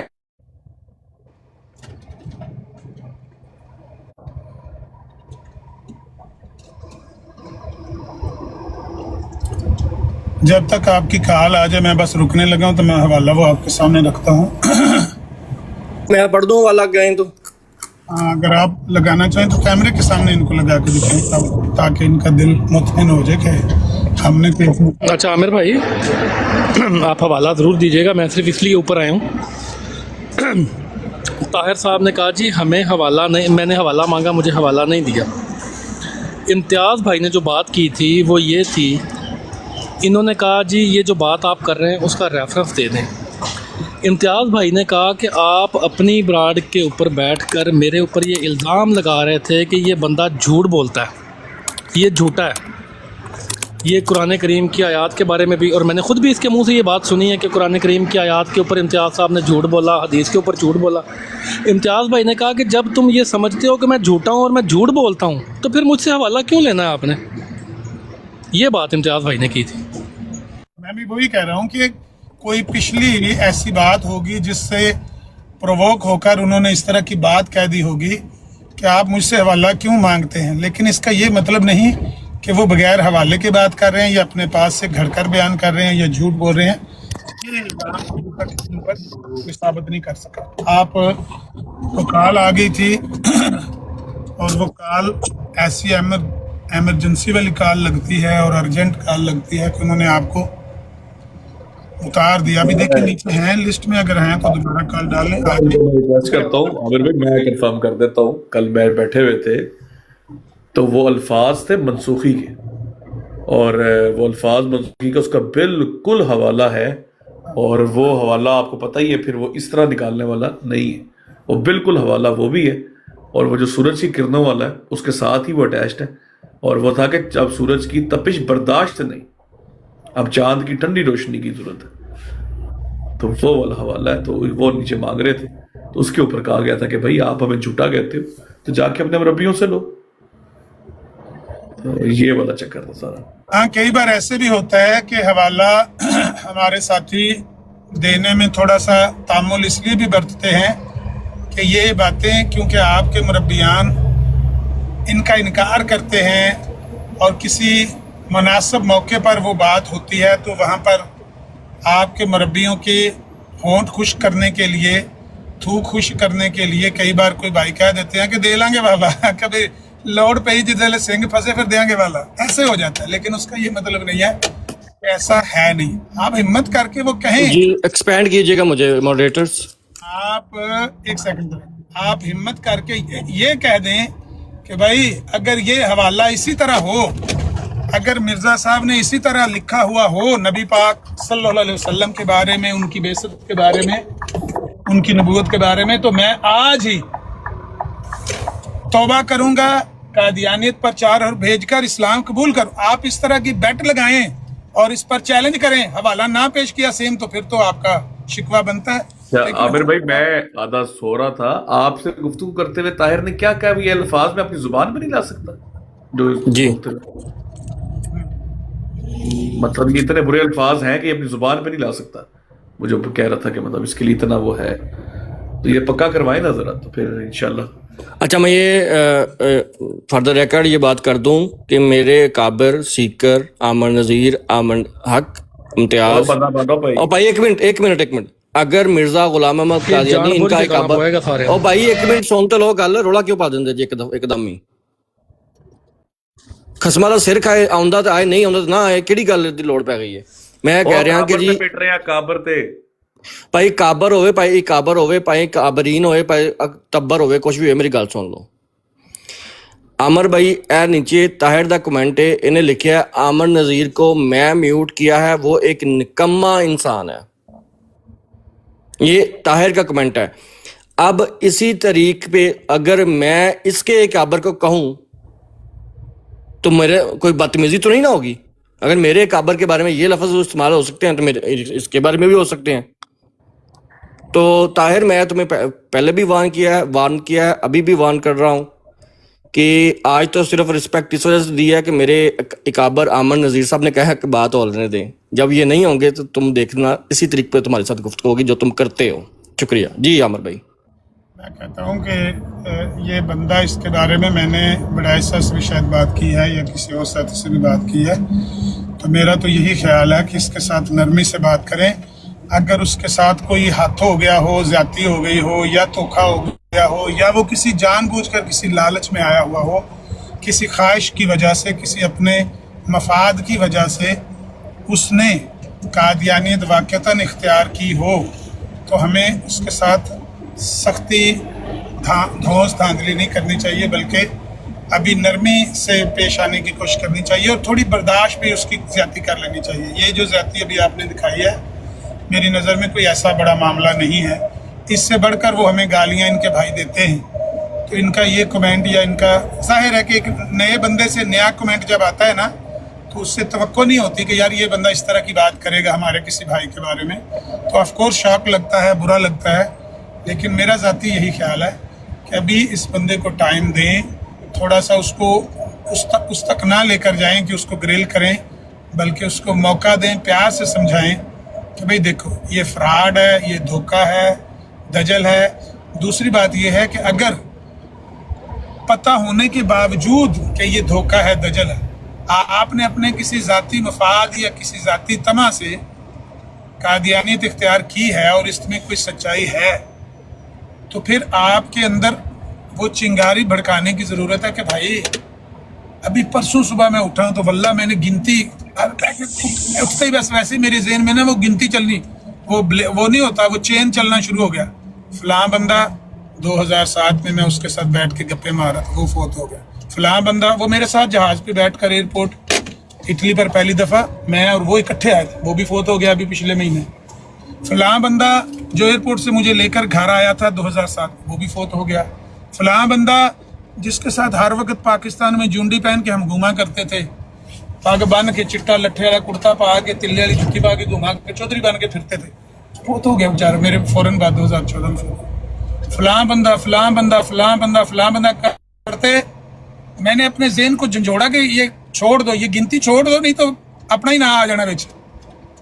इतनी तेजी से मौत हमारे करीब आ रही है और इतनी तेज़ी से हमारे साल महीने दिन गुजरते जा रहे हैं कि अगर हम किसी बददियानती की बिना पर या किसी लालच की बिना पर कोई वारदात करते हैं ना कि इसके बाद तौबा कर लेंगे। पहली तो बात यह है कि वो तौबा अल्लाह कबूल नहीं करता। वो तौबा अल्लाह ताला कबूल नहीं करता जो जुर्म इस नीयत से किया गया हो कि मैं बाद में तौबा कर लूँ। ये मेरा ज़ाती मुशाहिदा है, मेरा ज़ाती तजर्बा है। अगर कोई गुनाह ऐसा बंदा करे जिसके करने से पहले उसको पता हो कि ये गुनाह है, हाँ जज्बात में आके बहक गया है, कंट्रोल नहीं रहा, उसने गुस्से में आकर किसी को गोली मार दी है, भूख से तंग आके चोरी कर दी है, शहवत से तंग आके बदकारी कर दी है, उसके जज्बात का गलबा था। उसके बाद वो उससे डरा है कि मैंने जज्बात में बहक कर ये गलती कर दी है, जुल्म कर दिया है, ज़्यादती कर दिया है, तो अल्लाह ताला उसको माफ़ करता है बशर्ते कि वो रो के अल्लाह के आगे गिड़गिड़ा के दिली तौर पर मगफरत का तालिब। लेकिन एक बंदा है वो इरादतन कोई जुर्म करता है और ये कह के करता है कि मैं बाद में तौबा कर लूँगा, इस्तिग़फ़ार कर लूँगा, मुझे फ़िलहाल मेरी ये ख्वाहिश पूरी हो जाए, मैंने इस लड़की से ब्याह करना है, ये कर लें, बाद में अल्लाह के नबी को ख़ातमुन नबीयीन मान लेंगे, फ़िलहाल तो साइन करो, दस्तखत करो और अपना काम चलाओ। भाई अगर इस तरह का लालच करके करेंगे, अल्लाह से डर जाएं। पता ही नहीं है कि कल सुबह आप उठेंगे भी कि नहीं उठेंगे। अगर इस हालत में मर के जाएंगे तो बहुत सख्त अज़ाब आपका मुंतज़िर है, बड़ी कड़ी आजमाइश है। इसको छोड़ दें, ये दुनिया का माल है, ये इधर ही रह जाना। अल्लाह की कसम है, पाकिस्तान ऐसे आप तो अच्छे भले, मुझे लगता है कि आप बाहर हैं किसी मुल्क में, पाकिस्तान में ऐसे मजबूर और इख्तियार लोग पड़े हुए हैं कि जिनको देखकर रोना आता है। उनकी कहानियाँ, उनकी बातें सुनी नहीं जा सकती। बंदा कहता बंद करो इसको, चैप्टर को बंद करो। अभी तो वालदा साहबा की सेहत इतनी अच्छी नहीं है। 2-3 साल पहले उनकी आदत थी, जब भी मैं फ़ोन करता था फ़लाँ ये हो गया, फ़लाँ पास से वो हो गया, तो मैं अक्सर उनकी बात बंद करवा देता था कि अम्मा जी छोड़ दें, मुझे ना सुनाएं ये कहानी, ये नहीं मुझसे सुनी जाती। मुझे तकलीफ़ होती है लोगों की मज़लूमियत की, जबर की, तकलीफ़ की कहानियाँ। तो भाई आपको तो अल्लाह ताला ने हज़ारों लाखों करोड़ों नेमतें दी हुई हैं, तो ये लालच में आके अगर आपने कोई वारदात की है तो भी इसकी कोई लॉजिक नहीं बनती, कोई सेंस नहीं बनता। अगर आपको धोखा दिया गया है और ये कादियानियत के बारे में, मिर्ज़ाइयत के बारे में आपको किसी ने गुमराह किया है कि ये कोई अल्लाह की जमात है या कोई मजहबी जमात है, तो एब्सोल्युटली नॉट, बिल्कुल भी ये नहीं है। अल्लाह की कसम ये एक माफिया है, माफिया, और इसका किसी मजहब से, दीन से कोई लेना देना नहीं। ये ग्रोह है, एक लालच और झूठ और धोखे और मकर का एक जत्था तैयार किया गया है। आते हैं, कपड़े जनाब झाड़ के आ जाते हैं और सवेरे सवेरे करो इतराज जो करना है। अब मलिक साहब का अंदाजा करो, मलिक साहब कहते हैं कि मैंने कोई किताब मिर्जा साहब की नहीं पढ़ी, लेकिन जो मर्जी इबारत मिर्जा साहब की ले आओ उसका फहम मैं बयान करूंगा।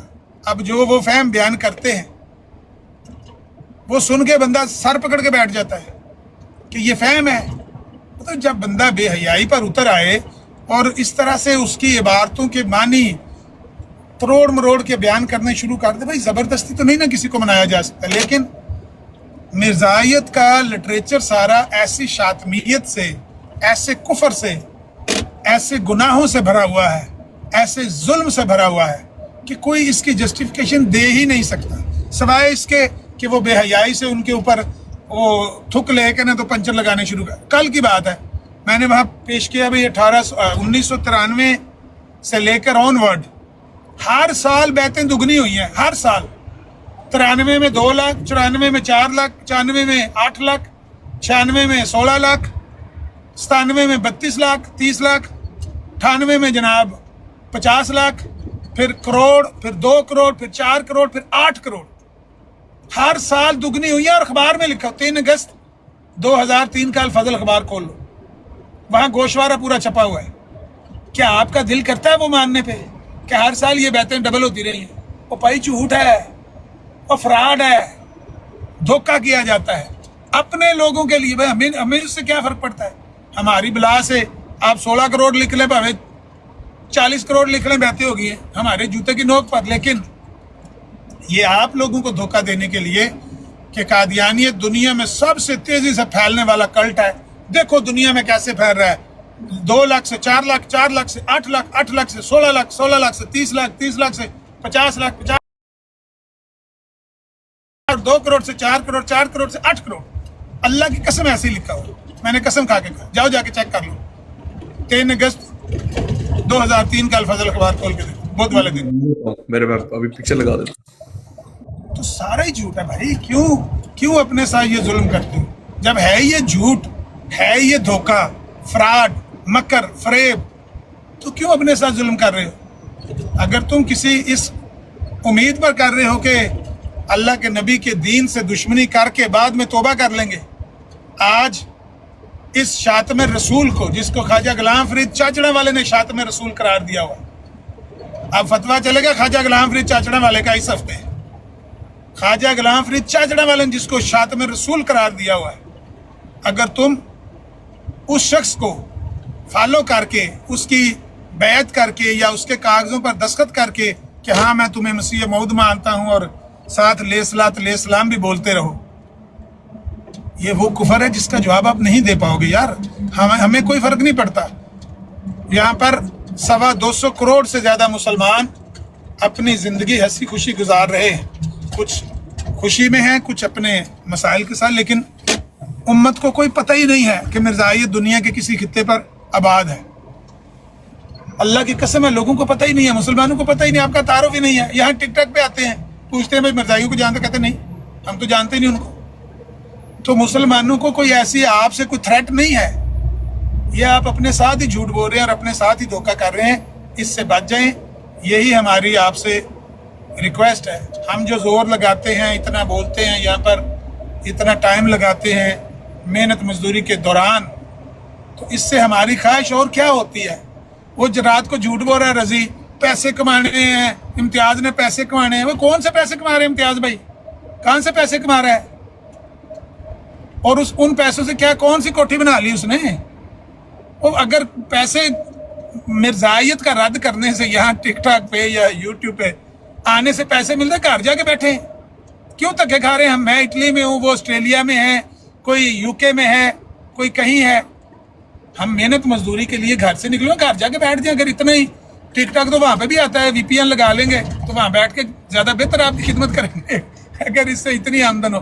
یہ جھوٹ بول رہے ہیں کہ یہ پیسوں کے لیے ختم نبوت کی باتیں کرتے ہیں. بالکل جھوٹ بول رہے ہیں. کوئی پیسوں کے لیے نہیں ہے، یہ صرف اور صرف اللہ کے نبی کے دین کی خدمت کے لیے اور آپ لوگوں کی اصلاح کے لیے. آپ اپنی اصلاح کر لو تو اچھا ہے، نہ کرو تو ہمیں کوئی پرواہ نہیں، ہمیں کچھ پرواہ نہیں ہے. ہر بندہ اپنے اعمال کا خود جواب دے. وَلَا تَزِرُ وَازِرَةٌ وِزْرَ أُخْرَى، کوئی کسی کا بوجھ نہیں اٹھانے والا. ہاں ہم نے آپ کا بوجھ اٹھانا ہے. ہم تو یہ ہے کہ فقیرانہ آئے صدا کر چلے، میاں خوش رہو ہم دعا کر چلے. اپنے حصے کا دیا جلا کے ہم چلے جائیں گے. آپ کا دل کرتا ہے لگے رہو، اسی کفر پر مار جاؤ. آپ خود جواب دو. میں تھوڑا 2 منٹ بھائی آپ کی اتنی بات آپ نے کی، صرف چھوٹی سی بات کروں گا کہ دیکھیں آپ ہیں اکابر. اب شاید ان لوگوں کو میری اپوزیشن پارٹی کا کوئی مسئلہ نہیں ہوگا کہ آپ اکابر ہیں ہمارے، اور آپ کی یہ عاجزی اور انکساری ہے کہ آپ تو یہ کہہ سکتے ہیں کہ اگر میرے بارے میں کسی نے اگر کوئی غلط الفاظ یوز کیے ہیں تو کوئی بات نہیں، اٹس اوکے، کوئی بڑی بات نہیں ہے. لیکن چونکہ ہم آپ کے شاگرد ہیں، آپ ہمیں نہیں منع کر سکتے. اور آپ نے ہی وہ حوالہ یہاں پہ لٹکایا ہوا تھا کہ جو کسی کو نہیں مانتا اس کے لیے ضروری نہیں ہے کہ وہ اس کا ادب بھی کرے. اب میں صرف ایک چھوٹی سی مثال دے دیتا ہوں.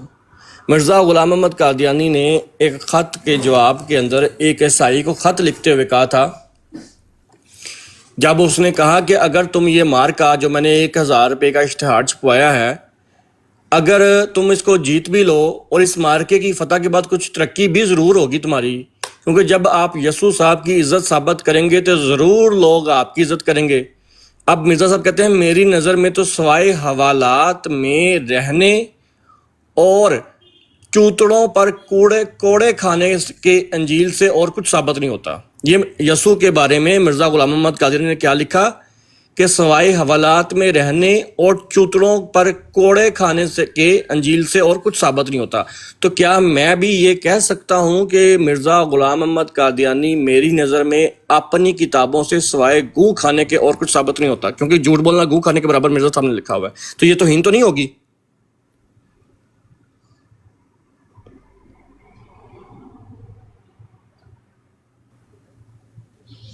یعنی اگر تم حضرت یسوع کے بارے میں یہ کہو کہ ان کے چوتڑوں پر کوڑے پڑے، تو یہ الفاظ میں گندی نسل کے کیڑے کے بارے میں اگر بولوں تو یہ توہین تو نہیں نہ ہوگی؟ بھائی یہ بات غلط ہے نا، بات آپ صحیح نہیں کر رہے ہیں نا. چینج دیکھیں نا، اب وقت تو گزر گیا، لیکن ایک وقت تھا کہ مرزا قادیانی نے محمدی بیگم کے بارے اشتہار دیے تھے، اور پھر خود وقت نے تھوڑی سی کلٹی کھائی، مولانا جعفر زٹلی نے نصرت بیگم کے بارے اشتہار دے دیے. تو محمدی بیگم کے بارے اشتہار دو تو بدامسی موت بن جاتا ہے، نصرت بیگم کے بارے اشتہار دو تو بے حیا کہلاتا ہے. اچھا سیکر بھائی، میں نے آپ کو ایک حوالہ سینڈ کیا ہے، آپ پڑھ کے ذرا اس کے بارے میں امن نذیر بھائی کو یا عوام الناس کو تھوڑا سا تفصیلاً نہ ہی صحیح تھوڑا سا اشارتاً وہ بتا دیں کہ لکھا کیا ہوا ہے. سیکر بھائی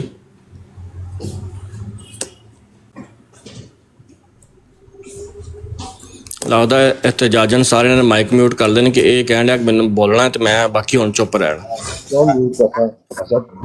اور کچھ چڑھا نہ چڑھا بھائی غصہ جرو دماغ غصہ چڑھیا ہے نا تو پھر بندہ انج ہی کردا وے کہ اتنے بہ کے تسی سانوں دیندے ہو تقریراں کردے ہو جی کہ اخلاق اخلاق اخلاق اخلاق. اے اخلاق نے انہاں اخلاقاں دا ساڈے تو مطالبہ کر دیو کہ انج دے اخلاق تہاڈے اگے پیش کریے کہ اسی آئیے تو کہیے مرزائیو تسی جو مرضی کر لو، پر ساڈی نظر وچ مرزا غلام محمد قادیانی ایک گوں کھانے دے برابر ہے. ٹھیک ہے نا؟ پھر گلاں جے یسوع دے بارے چ یہ لکھیا جا سکدا تے پھر تہاڈے بارے چ لکھیا جا سکدا نا. انج دے اخلاق چاہندے ہو؟ سہیل خان ہوں ویخ لے یار، بندے دا جامع ایک بھی کھانا ہوئے تے اس کا جات نہیں آڑ یا فیون دا استعمال بھی کرنا ہوئے تو نمبرہ موتا کسی لتاں کٹھنیاں ہوں تو ظاہر ہے شہوت جنبش تو لیندی ہوئے گی نا.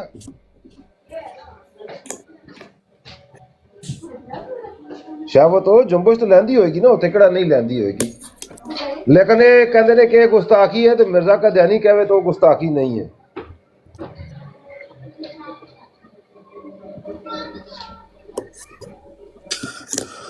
اپوزیشن پارٹی تسی بھی آرام نہ بھائیو، یہ نہ ہوئے کہ اس کام غصے دے وچ تانوں بھی نال رگڑا میں دے دیں. تسی ہن اس گل دے اوتے نا سکون کریا کرو تے ہن بہتی گل نوں نا مذاق چ نہ بنایا کرو، سیریس بھی ہو جایا کرو. ہاں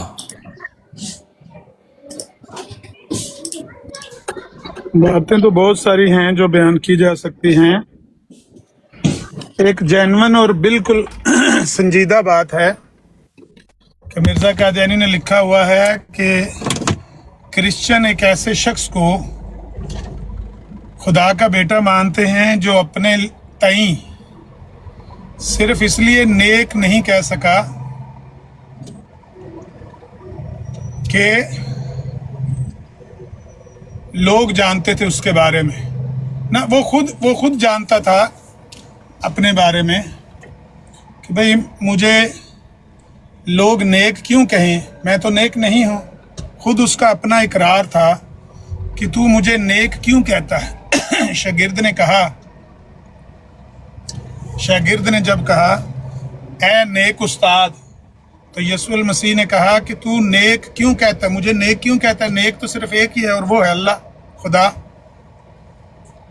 تو مرزا صاحب کہتے ہیں کہ جو اپنے تئیں خود نیک نہیں کہہ سکا، عیسائی اس کو خدا کا بیٹا کہتے ہیں.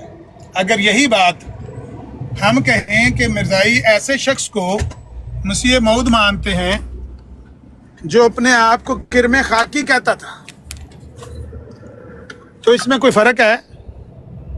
اگر وہ وہاں پر لکھی ہوئی ہے انجیل میں بات کہ یسوع المسیح نے کہا تو مجھے نیک کیوں کہتا ہے، تو یہ بھی تو یہاں لکھا ہوں میرے پیارے نا آدم زاد، ہوں بشر کی جائے نفرت اور انسانوں کی یار. अगर वो अपने आप को नेक नहीं कहलवाता था, यीशुल मसीह बकौल आपके, उन्होंने खुद को नेक नहीं कहलवाया, जो खुद अपने आप को नेक नहीं कहलवा सके, तो तुम भी तो अपने आप को किरमे खाकी कहते थे ना। क्या इसका ये नतीजा निकाला जा सकता है कि मिर्ज़ाई एक ऐसे शख्स को मसीह मऊद मानते हैं जो खुद को किरमे खाकी मानता था, जो इंसान का बच्चा मानता ही नहीं था, बंदे दा पुत्र मनता ही नहीं सी? क्या ये कहा जा सकता है? अस्सलाम वालेकुम रहमतुल्लाह। ये रस्ता जी ठीक हो? अल्हम्दुलिल्लाह, अल्लाह दा करम। माजरत मैं इधर क्योंकि वीडियो सी रात दी मैंने भेजी वड़ाए साहब ने, तो मैं वीडियो रिकॉर्ड करानी सी, मैं वड़ाए साहब ਨੂੰ ਦੇਖ ਕੇ ਆ ਗਿਆ ਇੱਧਰ, ਤੇ ਜਾਣਾ ਤਾਂ ਮੈਂ ਤੁਹਾਡੇ ਵਾਲੀ ਸੀ, ਲੇਕਿਨ ਹੋਇਆ ਹੈ ਕਿ ਵੜਾਏ ਸਾਹਿਬ ਵੀ ਸੌਂ ਗਏ ਸੀ। ਨਹੀਂ ਬਿਲਕੁਲ ਕੀ ਕਹੀਦਾ ਉਹ ਮੈਂ ਇਹ ਕਹਿਣਾ ਚਾਹਾਂਗਾ, ਉਹ ਜਿਹੜਾ ਫਿਕਰਾ ਤੁਹਾਡੇ ਭਰਾ ਨੂੰ ਕਿਹਾ ਸੀ ਉਹਨੇ ਕਿ ਕਿਨੇ ਰਹਿਣਾ ਕੋ ਰਵੇ, ਕਿਨੇ ਨਹੀਂ ਰਹਿਣਾ ਕੋ ਨਾ ਰਵੇ, ਕੰਮ ਅਸੀਂ ਖਤਮ ਨੇ ਬਹੁਤ ਹੀ ਕਰਨਾ, ਜਿਹੜੀ ਬਰਾੜ ਮਿਲੇ ਉੱਥੇ ਚੜ ਜਾ, ਕਿਉਂ ਟੈਨਸ਼ਨ ਲੈਂਦੇ। ਮੈਂ ਅਸਲ ਵੜਾਏ ਸਾਹਿਬ ਦੀ ਵਜ੍ਹਾ ਤੋਂ ਆਇਆ ਸੀ, ਲੇਕਿਨ ਮੈਂ ਆਇਆ ਤਾਂ ਮੈਂ ਪੁੱਛਿਆ ਤਾਂ ਕਹਿੰਦੇ ਨੇ ਸੁੱਤੇ ਨੇ, ਐਨ ਉੱਤੇ ਹੀ ਨੇ ਲੇਕਿਨ ਸੁੱਤੇ। ਉਹ ਫਿਰ ਮੈਂ ਸਾਜੀ ਜਿਹੜੀ ਤੁਸੀਂ ਹੁਣ ਗੱਲ ਕਰਨ ਲੱਗੇ ਹੋ ਕਿਰਮੇ ਖਾਕੀ ਲਈ, ਇਸ ਰਮਜ਼ਦਗੀ ਨੂੰ ਛੁਪਾਉਣ ਵਾਸਤੇ ਹਮੇਸ਼ਾ ਮਰਜ਼ਈ ਜਿਹੜੇ ਨੇ, ਮਰਜ਼ੋਟੇ ਜਿਹੜੇ ਨੇ, ਉਹ ਕਹਿੰਦੇ ਨੇ ਬਈ ਇਹੋ ਹੀ ਦੁਆ ਇਹਨੇ ਅਲਫਾਜ਼ਾਂ ਦੇ ਨਾਲ ਹਜ਼ਰਤ ਦਾਊਦ ਦੀ ਨਿਸਬਤ ਦੇ ਅੰਦਰ ਤੌਰਾਤ ਦੇ ਅੰਦਰ ਲਿਖੀ ਹੈ। ਤੇ ਹੁਣ ਯਾਨੀ ਕਿ ਸਮਝ ਨਹੀਂ ਆ ਰਹੀ ਤੌਰਾਤ ਤੇ ਨਾ ਸਾਡੇ ਸੇ ਹੁਜਤ ਹੈ ਨਾ ਉਹਨਾਂ ਦੇ ਹੁਜਤ ਹੈ, लेकिन कहने ने देखो हज़रत दाऊद अलैहिस्सलाम की दुआ लिखी है ना कि मैं खाकी हूँ बशर की जाए नफरत, तो वही की हज़रत दाऊद अलैहिस्सलाम के नाल मनसूब करते हैं। ਇਹਦਾ ਜਵਾਬ ਕੀ ਦੇ ਸਕਨੇ? ਇਹਦਾ ਜਵਾਬ ਤੁਸੀਂ ਖੁਦ ਹੀ ਦੇ ਦਿੱਤਾ ਹੈ ਕਿ ਤੌਰਾਤ ਜਿਹੜੀ ਹੈ ਉਹਦੀ ਕੋਈ ਇਬਾਰਤ ਅਸੀਂ ਉਹਦੀ ਤਸਦੀਕ ਨਹੀਂ ਕਰ ਸਕਦੇ ਕਿ ਇਹ ਦਾਊਦ अलैहिस्सलाम ਦਾ ਕੌਲ ਹੈ। ਅਗਰ ਕੁਰਾਨ ਵਿੱਚ ਦਾਊਦ अलैहिस्सलाम ਦੇ ਬਾਰੇ ਜਾਂ ਕਿਸੇ ਹੋਰ ਨਬੀ ਦੇ ਬਾਰੇ ਐਸੇ ਕੋਈ ਅਲਫਾਜ਼ ਆਏ ਨੇ, ਉਹ ਤੁਸੀਂ ਪੇਸ਼ ਕਰੋ, ਅਸੀਂ ਉਹਨਾਂ ਨੂੰ ਔਨ ਕਰਾਂਗੇ। ਕਿਸ ਨਬੀ ਦੇ ਬਾਰੇ ਆਇਆ ਕਿ ਉਹਨਾਂ ਨੇ ਆਪਣਾ ਬਸ਼ਰ ਹੋਣ ਤੋਂ ਇਨਕਾਰ ਕੀਤਾ ਹੋਵੇ? ਕਿਸ ਨਬੀ ਦਾ ਇਹ ਕੌਲ ਹੈ ਕੁਰਾਨ ਦੇ ਵਿੱਚ? ਮਹਿਫੂਜ਼ ਸ਼ਰੀਅਤ ਤੇ ਸਿਰਫ ਹੈ ਵੇ।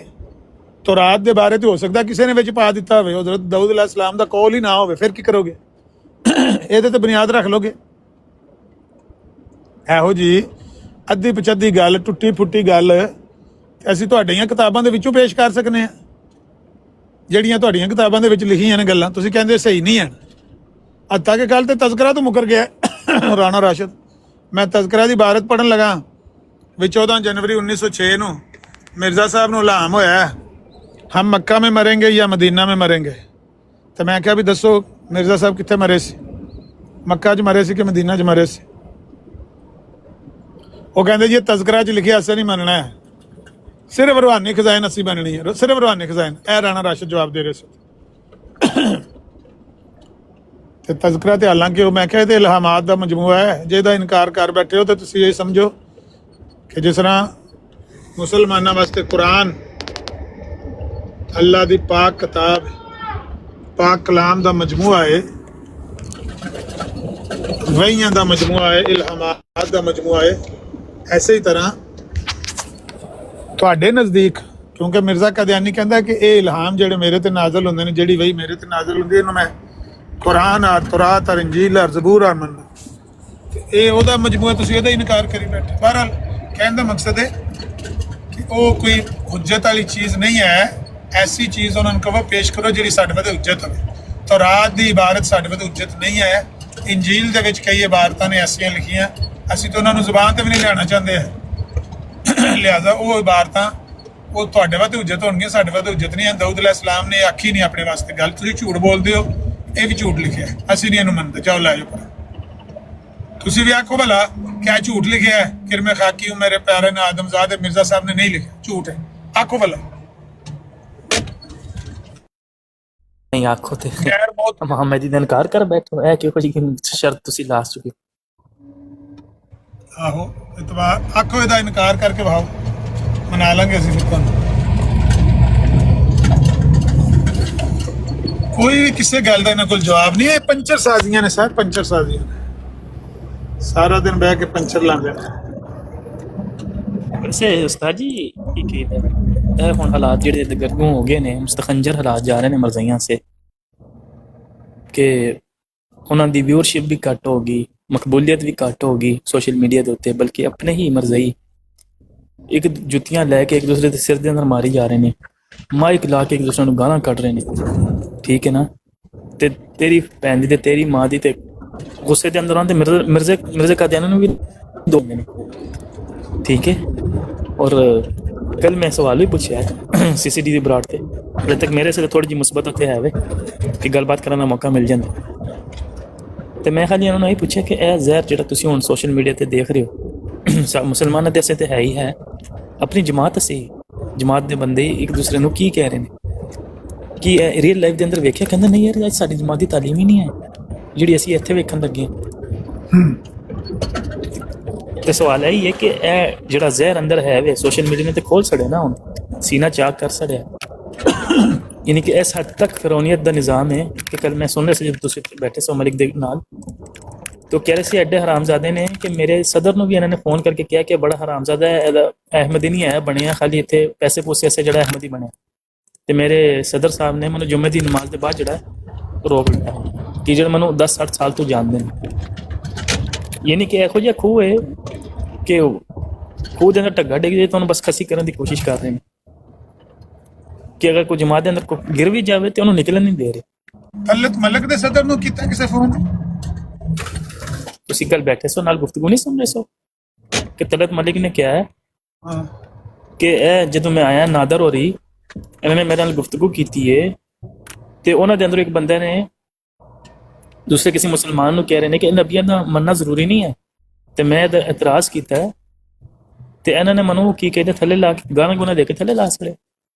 بعد چ انہوں نے میرے صدر تک جڑا ہے انہوں کانٹیکٹ چ لیتا کہ اصلی مرزائی نہیں ہے خالی پیسے پوسے سے پیچھے مرزائی بنیا. تے میرے صدر صاحب جڑے نے منو کو 8-10 سال تو جانتے سن تے انہوں نے اے حرامزادگی کی. یعنی اے جماعت دا حال ہے کہ جڑا بندہ نہ دبے کوئی سوال کرے کوئی جواب دے. عامر بھائی معذرت میں ذرا تھوڑا غصے چ آ گیا تو میں سیبا دا مربع کھا کے آ گیا. ہن میں ٹھیک ہاں, ہن نہیں میں کچھ کہندا.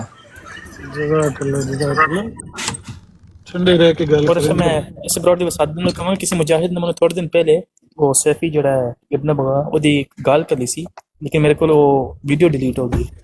مجاہد نو دوبارہ عرض کرنا وہ میرے تک آڈیو کی کہ جائے ویڈیو پہنچا دیو تاکہ کی کہتا انہیں کہ میں معافی منگا گا میں خوجی الفاظ کے امام جعفر صادق سے. وہ ڈیلی گانا کرتا لیکن کل مکر گیا. 33 میرے خیال میں +33 اٹلی دا کوڈ ہے اسپین دا استاد جی اسپین دا پتہ نہیں کس مجاہد نے کر لی. پہلی دفعہ منو میسج آیا تو میں نہیں کہا مرشد نے دوبارہ کر لیا نہیں وہ کرتے نے ویڈیو ریکارڈ ہونے آ جاندے نے تو انہوں نے کہنے کر دیں گے دوبارہ. مرشد نام دی آئی ڈی ہوگی.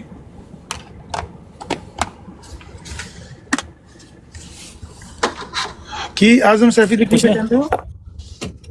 نہیں اعظم سیفی نہیں اور اعظم خنزیر بھی نہیں گل کرے. سیفی جڑا گالی باز ہے ہاں کی کہندا ہے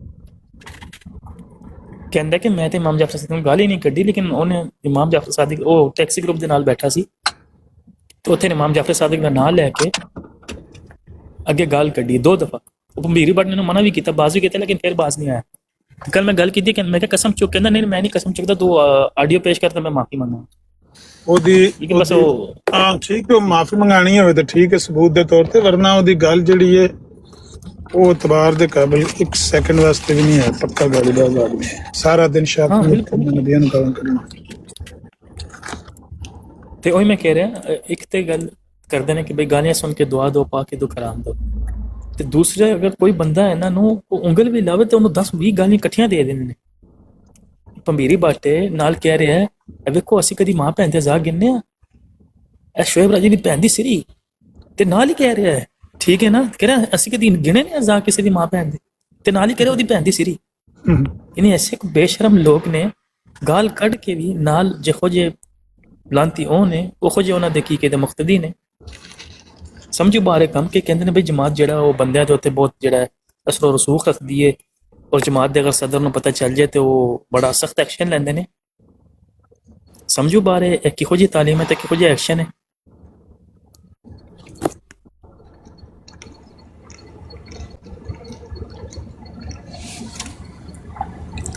ਇਹੋ ਕੁਝ ਜੋ ਕੁਝ ਹੈ ਭਾਈ ਫਿਲਹਾਲ ਤੇ ਇਸ ਗੰਦਗੀ ਨਾਲ ਲੋਕ ਟਾਈਮ ਪਾਸ ਕਰ ਦਿੰਦੇ ਨੇ। ਫਿਰ ਜਿਵੇਂ ਕਹਿੰਦੇ ਨੇ ਝੂਠੇ ਵੀ ਤੇ ਲੈ ਦੇ ਜਾਈਏ। ਕਿੰਨੇ ਆਰਾਮ ਨਾਲ ਅਸੀਂ ਗੱਲ ਕਰ ਰਹੇ ਹਾਂ, ਐ ਤੇ ਮਜ਼ੇ ਨੂੰ ਚੁੱਕ ਲੋ, ਚੁੱਪ ਹੀ ਨਹੀਂ ਕਰੇਗਾ। ਇੰਨੀ ਜ਼ਿਆਦਾ ਗੱਲ ਕਰਨਗੇ, ਇੰਨਾ ਜ਼ਿਆਦਾ ਬੋਲਣਗੇ। ਸਹੀ ਗੱਲ ਜਿਹੜੀ ਹੁੰਦੀ ਉਹ ਤੇ ਥੋੜੀ ਵੀ ਕਰ ਲੋ ਤੇ ਕਾਫੀ ਹੁੰਦੀ। ਰਾਤੀ ਜੋ ਤੇ ਸੈਣੀ ਸਾਹਿਬ ਦੀ ਬਰਾੜ ਦੇ ਉੱਤੇ ਈਦ ਬੜੀ ਦਾ ਸ਼ੁਰੂ ਹੋਇਆ ਸੀ, ਚੁੱਪ ਹੀ ਨਹੀਂ ਸੀ ਕਰਦੇ, ਬੋਲੀ ਜਾ ਰਹੇ ਸੀ। ਅਰੇ ਜਲਦੀ ਕਾਲ ਚੁੱਕ ਲੋ ਬਈ, ਚੁੱਕ ਸਕਦਾ ਬੰਦਾ ਤਾਂ। رحیل احمد وہی ہے کراچی والا وہ کی کے اگر تو وہی ہے تو بس سانو مولا لوے ਇਹ ਵੀ ਮੇਰਾ ਫੈਨ ਹੈ, ਇਹਨੇ ਇਸਲਾਮ ਕਬੂਲ ਕਰ ਲੈਣਾ। ਅਨਕਰੀਬ ਲਾਨਤ ਪਾ ਦੇਣੀ ਮਿਰਜ਼ਾ ਸਾਹਿਬ। ਉਹ ਤੇ ਐਨ ਪੰਜੀਰੀ ਬੱਤੇ ਉਹ ਇਹਨੂੰ ਗਾਲ ਦੇਣ ਲੱਗੇ ਨੇ ਕਿ ਹੱਦ ਕੋਈ ਨਹੀਂ کہہ رہے تو ਉਹਦੀ ਚੋਲੀ 'ਚ ਜਾ ਕੇ ਬਹਿਣਾ السلام علیکم رحمۃ اللہ ਨਾਲ گانا السلام علیکم رحمۃ اللہ سلام علیکم تبارک اللہ جی علامہ صاحب، پہلے تو یہ آپ کی خوش فہمی ہے کہ میں الحمدللہ میں مسلمان ہوں، ٹھیک ہے۔ اسلام قبول کرنے کی مجھے دوبارہ ضرورت نہیں ہے، میں خود مسلمان ہوں، ٹھیک ہے، اور حقیقی اسلام ہی احمدیت میں ہے۔ اچھا، پہلی بات۔ سیکنڈلی، آپ نے کل ایک سوال کیا تھا کہ حضرت مسیح موعود صاحب نے ایک خواب دیکھا، آپ نے کہا وہ الہام ہے، اصل میں تھا وہ خواب جس میں انہوں نے فرمایا کہ ہم مکہ میں مریں گے یا مدینہ میں مریں گے۔ تو یہ استعارہ کے رنگ میں بات کی گئی تھی، اور اس کا مطلب یہ تھا کہ مکہ جیسے حالات ہوں گے یا مدینہ جیسے حالات ہوں گے۔ آپ نے پوری عبادت پیش نہیں کی، بیچ میں سے ایک لائن پیش کر دی، جس طریقے سے سورہ توبہ میں سے پیش کرتے ہیں، جس طریقے سے کافی سورہ توبہ میں سے پیش کرتے ہیں نماز کے قریب نہ آ جاؤ، اسی طریقے سے آپ نے پیش کی۔ تو آپ کی بددیانتی ہے، جواب تو اور یہ اجازت دو تو آپ کی خوش فہمی، پریکٹیکل کر کے بخا دیں۔ آپ کی خوش فہمی ہے کہ میں آپ کا فین ہوں۔ جی میں آپ کا فین ہوں، الحمدللہ فین ہوں میں آپ کا، لیکن میرا ایمان میرے ساتھ ہے اور آپ کا آپ کے ساتھ ہے۔ جزاک اللہ احسن الجزا۔ استاد جی ਤੁਸੀਂ ਦੱਸਿਆ ਸੀ ਕਿ ਮਰਜ਼ੋਟੇ ਦੀ ਗਿੱਚੀ ਕਿਸ ਤਰ੍ਹਾਂ ਬਾਣੀ ਹੈ ਸਵਾਲ ਦੇ ਉੱਤੇ। استاد جی ਨੂੰ جواب دینے دو، استاد جی تھتے نہیں ہیں ਤੁਹਾਡੇ استاد جی تھتے ہیں، استاد جی ਨੂੰ جواب دینے دو۔ جناب ابھی شاگرد بیٹھے ہیں نا، ہماری لاشوں سے ہو کے استاد تک پہنچے، کیوں ٹینشن لیتے ہیں جناب؟ وہ کھانا کھا رہے ہیں، اگر آپ بہتر سمجھے تو انہیں کھانا کھانے دیں۔ استاد اچھا بھی تسی چپ ہو جاؤ، جب استاد جی کا کھانا فنش ہو جائے گا تو وہ جواب دے دیں گے۔ جزاک اللہ۔ ٹھیک ہے، ਤੁਹਾਡੇ استاد جی تھتے نہیں ہیں جناب، ਤੁਸੀਂ ਥੱਤੇ ਤੁਹਾਡੇ استاد جی تھتے نہیں ہیں، تسی چپ کرو۔ جی بالکل۔ رحیل صاحب کیوں برا منا گے؟ سوال یہ ہے، آپ نے کہا ستارہ سارا دن آپ سرکاریوں کو ہماری ٹینشن لگی رہتی ہے بحرین صاحب، سارا دن آپ سرکاریوں کو ہماری ٹینشن لگی رہتی ہے۔ معذرت کے ساتھ خاموش ہو جائیں اور استاد جی کو کھانا فنش کرنے دیں، وہ مجھے جواب دے دیں گے۔ ٹھیک ہو گیا جناب، اب میرا ضمن آپ سے میں کیا بات کروں یار، آپ سے میں کیا بات کروں؟ مجھے سن لیں، آپ سے میں کیا بات کروں؟ آپ کے امام نے تو خود کہا ہے کہ عورت کے بیک سائڈ سے بھی جا سکتے ہیں، تو میں آپ سے کیا بات کر سکتا ہوں؟ جناب ٹھیک ہو گیا، اگر آپ وطیف دبر جائز نہیں سمجھتے، میں پھر جو ہے اب یہاں پہ کچھ اور شروع کر دوں گا تو پھر اچھا نہیں ہے نا، اچھا محفوظ خراب نہ کریں۔ آپ کے امام تو کہتے ہیں، آپ کے امام فرماتے ہیں عورت کے بیک سائڈ سے بھی اپنی حاجت پوری کر سکتے ہیں، عورت کے بیک سائڈ سے اپنی حاجت پوری کر سکتے ہیں۔ جتنے بھی موڈریٹرز ہیں ایکٹیو رہیں، کوئی بھی بندہ حاجت اپنی پوری کروائی، جی جو نشان 85 تھا، نشان 85 رجولیت بس اینا جی کہندا یار اونا ہی لو جنہ برداشت کر لو۔ 80-81 بندے بیٹھے نے جڑے کہندے نے بھئی استعارتن انہوں نے استعمال کیا۔ جی صاحب تھوڑا میوٹ لا لو، طوفان ہے تواڈے کول۔ چھوٹی جی گل کرن لگا سا جی کہ انہوں نے کہا نا کہ وہ ستارے دے رنگ سے وچ سی تے مکے دی، ہاں نہیں میں صرف اتنا کہنے لگا کہ جے موت دا مطلب فتح ہوندا ہے، مکی فتح تے مدنی فتح، تے سارے مرزائیک دا زہر دا پیالہ پی کے مر کے فتح کیوں نہیں حاصل کر لیندے؟ جان چھڈن اس تہاڈی تو بہتر جواب ہے نا، اے تو چلو ہو گیا نا، اس تو بہترین جواب استاد نے سکھایا ہے کہ اے استعارتن استعمال ہوتا تھلے لکھیا کہ مکی موت دا کی مطلب ہے تے مدنی موت دا کی مطلب ہے۔ وہ کوڑے دے بچیو سانو اے دس دو کہ پھر انہاں نوں مکی طریقے دے نال موت آئی ہے یا مدینے دے اندر موت آئی ہے؟ کی پورا ہندوستان انہاں دے ہتھ بیعت کر گیا یہ پورا پاک و ہند بر صغیر اس لانتی دے اتنے لانت پاندا ہے. سوال ہے بنتا ہے انہوں پتا سی اگلی ہٹ جیڑی انہوں پینی ہے نا وہ بڑی پیڑی پینی ہے. سانو خالی اینا ہی دس دو کہ پھر مرزا قادیانی نو موت مکے دے اندر آئی ہے مدینے دے اندر آئی ہے کہ پورا پاک و ہند بر صغیر وہ ہاتھ بیعت کر گیا وہ تے کور تے کوئی نہیں مترن لگا. اے او سوال ہے کہ جدا جواب مرزوٹیا کول ہے نہیں اگو گانا دین آن گے.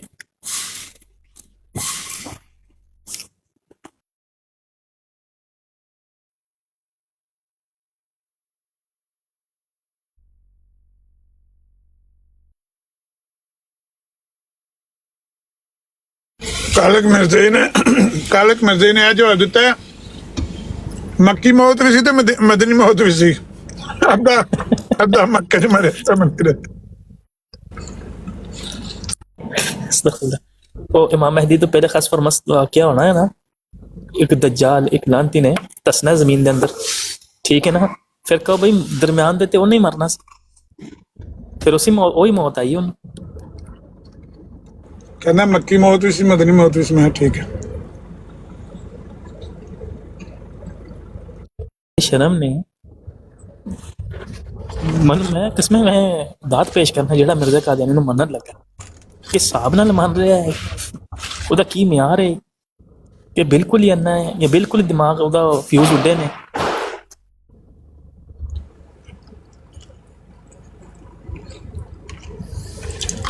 رحیل احمد کہندے نے اے بھی امن نذیر دی دکی ہے اے جنی شادمیت ہوندی ہے کرواندا جا کے.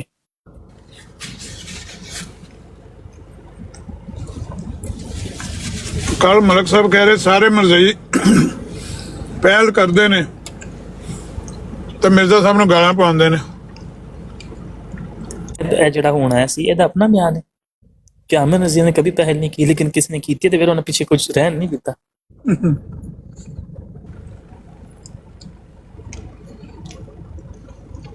ملک صاحب یہی کل کہہ رہے تھے.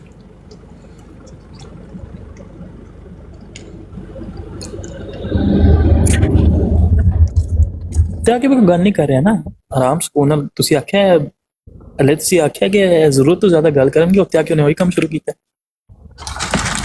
بول دے بہت زیادہ گل بہت زیادہ انہوں کا دل کرتا مائک کسی اور دتا ہی نہ جائے. بولی جائیے مطلب شاید کوئی ایک کدی گل بھی سچی نکل جائے.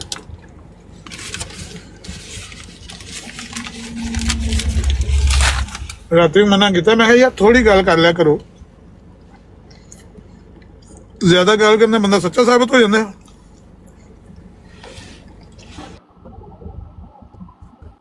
جڑا زیادہ بولتا ہے وہ زیادہ غلطی کرتا جی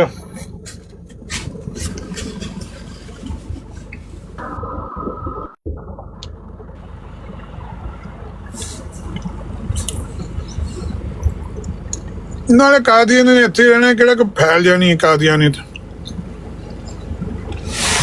گل اونی کرو جنی دا کنفرم ہے.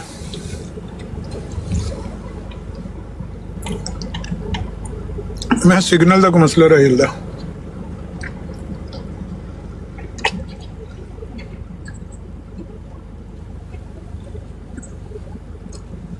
میں اتنے اصل چ اگے سنا رہا سی انہوں نے وہ ویڈیو رضی مربی اٹھانی جس میں یہ بات کہنی تھی. بہرحال یہ خود باتیں محمود حضرت مسلم موعود رضی اللہ عنہ نے بھی اس کا ذکر کیا. آپ کہتے ہیں اتفاقاً ایک دن جب کہ دربار لگا ہوا تھا عبداللہ آتم کے متعلق حضرت مسیح موعود علیہ السلام کی پیشگوئی کا ذکر کر چل پڑا اور لوگوں نے کہنے شروع کر دیا کہ مرزا صاحب نے آتم کی موت کے متعلق پیشگوئی کی تھی وہ جھوٹی نکلی. لوگ اس کا ذکر کر کے دیر تک ہنسی تمسخر اڑاتے رہے اور میاں غلام فرید صاحب چاچڑ والے خاموش بیٹھے. یہاں میرے جو رشتے دار تھے میرے والد صاحب کے دادا کے بھائی وہ یہاں اس مجلس میں بیٹھے ہوئے تھے. پھر وہ کہتے ہیں آخر اس ہنسی میں نواب سے بھی شریک ہو گیا. اب یہ نواب بہاول پور کے نواب تھے وہ بھی شامل ہو گئے. کہنے لگے واقعی میں مرزا صاحب کی پیشگوئی جھوٹی نکلی ہے. اس پر میاں غلام فرید صاحب نہایت جوش میں آ گئے اور فرمانے لگے غلط ہے. کون کہتا ہے آتم زندہ ہے؟ مجھے تو اس کی لاش سامنے نظر آ رہی ہے. اب یہ ایک جملہ تھا اس چھوٹے جملے سے کتنے لوگ جماعت میں شامل ہوئے؟ میرا خاندان تو ایک مثال، ایسے ہزاروں خاندان ہوں گے جو ان کی وجہ سے جماعت میں شامل ہوئے، کیونکہ یہ مسیح موعود علیہ السلام کو سچا مانتے تھے اور یہ امتیاز کے اکابر نکلے، خود انہوں نے تصدیق کیا۔ اب یا تو امتیاز احمدی ہو جائے یا ان کو خواجہ صاحب کی تکفیر پبلکلی کرنی پڑے گی، وہ کر نہیں سکتے کیونکہ بریلویوں نے ان کو، پھر آپ کو پتہ ہے کیا ان کے متعلق وہ کہیں گے، ٹھیک ہے۔ اب دیکھیں مسیح موعود علیہ السلام کے ملفوظات کی طرف جب ہم آتے ہیں، خواجہ غلام فرید صاحب کا بہت بار ذکر ہوتا تھا، ان کی وفات پہلے ہو چکی تھی، مسیح موعود علیہ السلام سے پہلے ہوئی تھی، تو ان کا ذکر ہوتا رہتا تھا بعضوں کا، کیونکہ ان کے ماننے والے بہت تھے۔ خواجہ غلام فرید صاحب کا ذکر، خیر خواجہ غلام فرید صاحب چرچروں والے کا ذکر ہوا، فرمایا کہ اس نے اپنے خط میں بڑی صفائی سے لکھ دیا تھا کہ میں آپ کے دعوے کا مصدق ہوں اور میں نے کبھی ساری عمر بدزنی نہیں کی، ایک ایسا کام تھا جو دوسرے گدی نشین سے نہیں ہوا۔ پھر آپ یہاں تک فرماتے ہیں خواجہ غلام فرید صاحب ہمارا معتقد تھا، وہ کاذب نہیں تھا، معتقد تھا۔ آپ فرماتے ہیں فرمایا خواجہ غلام فرید صاحب رحم اللہ صاحب کے زمانے کی ایک کتاب لکھی ہے، اس میں خواجہ صاحب نے جا بجا ہماری تائید کی، ایک جگہ لکھا ہے کہ بعض مومنوں نے تائید کی۔ تو جو امتیاز صاحب کا آپ دیکھیں، یہ اپنے آپ کو انٹرنیشنل مناظر کہتے ہیں، یہ امتیاز صاحب، اور یہ کہتے ہیں جی انٹرنیشنل اسلام کو یہ پیش کر رہے ہیں۔ تو یہ اس طرح اسلام کو پیش کرنا ہے آپ نے کہ کبھی آپ حوالہ جو ہے وہ اس میں چھپا دیتے ہیں آدھی بات کو، اور کبھی آپ جھوٹا الزام لگاتے ہیں، اور الزام جماعت پہ بھی لگایا ہے آپ نے اور بزم اتحاد مسلمین پہ بھی لگایا، جو کہ وہاں پہ انہوں نے نگیشن کی ہوئی ہے۔ تو آپ نے بالکل یہی ان کے بزرگوں کے حالات تھے کہ مسیح موعود علیہ السلام پر الزام لگاتے تھے۔ اب یہ جب آئیں گے تو انشاءاللہ میں یہ اسکرین شاٹ بھیجوں گا آپ کو، جواد بھائی جب یہ دوبارہ آئیں تو ان سے ہم نے یہ مطالبہ کرنا ہے کہ یہ اپنی یہ الفاظ واپس لیں، کیونکہ اس کتاب جس میں سے ہم نے حوالہ لکھا اس میں تو انہوں نے واضح طور پر لکھا ہے کہ جو ان کے نزدیک ٹیمپرنگ تھی اس کو تو انہوں نے ویسے ہی ختم کر دیا۔ تو یہ ہمارا حق بنتا ہے، ٹھیک ہے نا۔ اچھا، اب ہم صفحہ 419 پڑھنے لگے ہیں اس کتاب کا۔ اس میں یہ بات لکھی ہے اس ہیڈنگ کے نیچے کہ کتب ایک ہے جس کو فنا نہیں، اور یہی وہ صفحہ ہے جو پہلے ہم نے ان کو پیش کیا تھا۔ ڈاکٹر صاحب کو پتہ نہیں کس نے انفارمیشن دی ہے، بلکہ وہ رسپیکٹیبل ہوں گے، میں اس پہ نہیں کوئی بات کرتا، یہ پورا پڑھایا تھا ڈاکٹر صاحب ہم نے۔ اچھا، اور ہم نے بھی 3 دفعہ یہ پورا پڑھا، میں دوبارہ پڑھتا ہوں، بڑی مزیدار بات ہے اس میں۔ وہ کہتے ہیں کہ اس کے بعد حضرت اقدس نے فرمایا کہ شیخ اکبر یعنی محی الدین ابن عربی رضی اللہ تعالیٰ عنہ قدس سرہ کے کلام میں آیا ہے کہ الکتب الذی لم یمت ابدا واحدا۔ ترجمہ بھی ان کا پڑھیں گے، میں ترجمہ بھی نہیں کرتا، حالانکہ مجھے یہ مقولہ جو ہے ان کا قول بہت پسند ہے۔ وَهُوَ محمد صلی اللہ علیہ وسلم علیہ الصلوۃ والسلام، یعنی کتب کبھی نہیں مرتا، وہ ہمیشہ ایک ہے، اور وہ حضرت محمد صلی اللہ علیہ وسلم ہے۔ اور انہوں نے کہا تھا یہ کتب کی اصطلاح بھی قرآن کے خلاف ہے، وہ ہے آپ کے پاس ریکارڈنگ، وہ بھی نکالیں ذرا۔ میں نے بھی سوال اٹھایا تھا کہ اس تحریر میں کتب کس کو کہا گیا، تو انہوں نے جواب ہی نہیں دیا تھا۔ جواب ہی نہیں، کتب جو ہے نا، کتب انہوں نے یہ کہا تھا کہ یہ بھی کوئی اسلامی اصطلاح نہیں ہے۔ اب آگے جتنے کتب ہیں انہوں نے تو نبی کریم صلی اللہ علیہ وسلم کو بھی کتب کہا ہوا ہے، اب دیکھ لیں۔ اچھا، اس کے بعد فرمایا کہ حضرت آدم صفی اللہ سے لے کر خاتم الولایت امام مہدی تک حضور حضرت محمد صلی اللہ علیہ وسلم بارز ہیں۔ جب انہوں نے یہ پڑھا تھا ان کو اس وقت تک پتہ نہیں تھا کہ بارز کیا ہوتا، وہ تو جب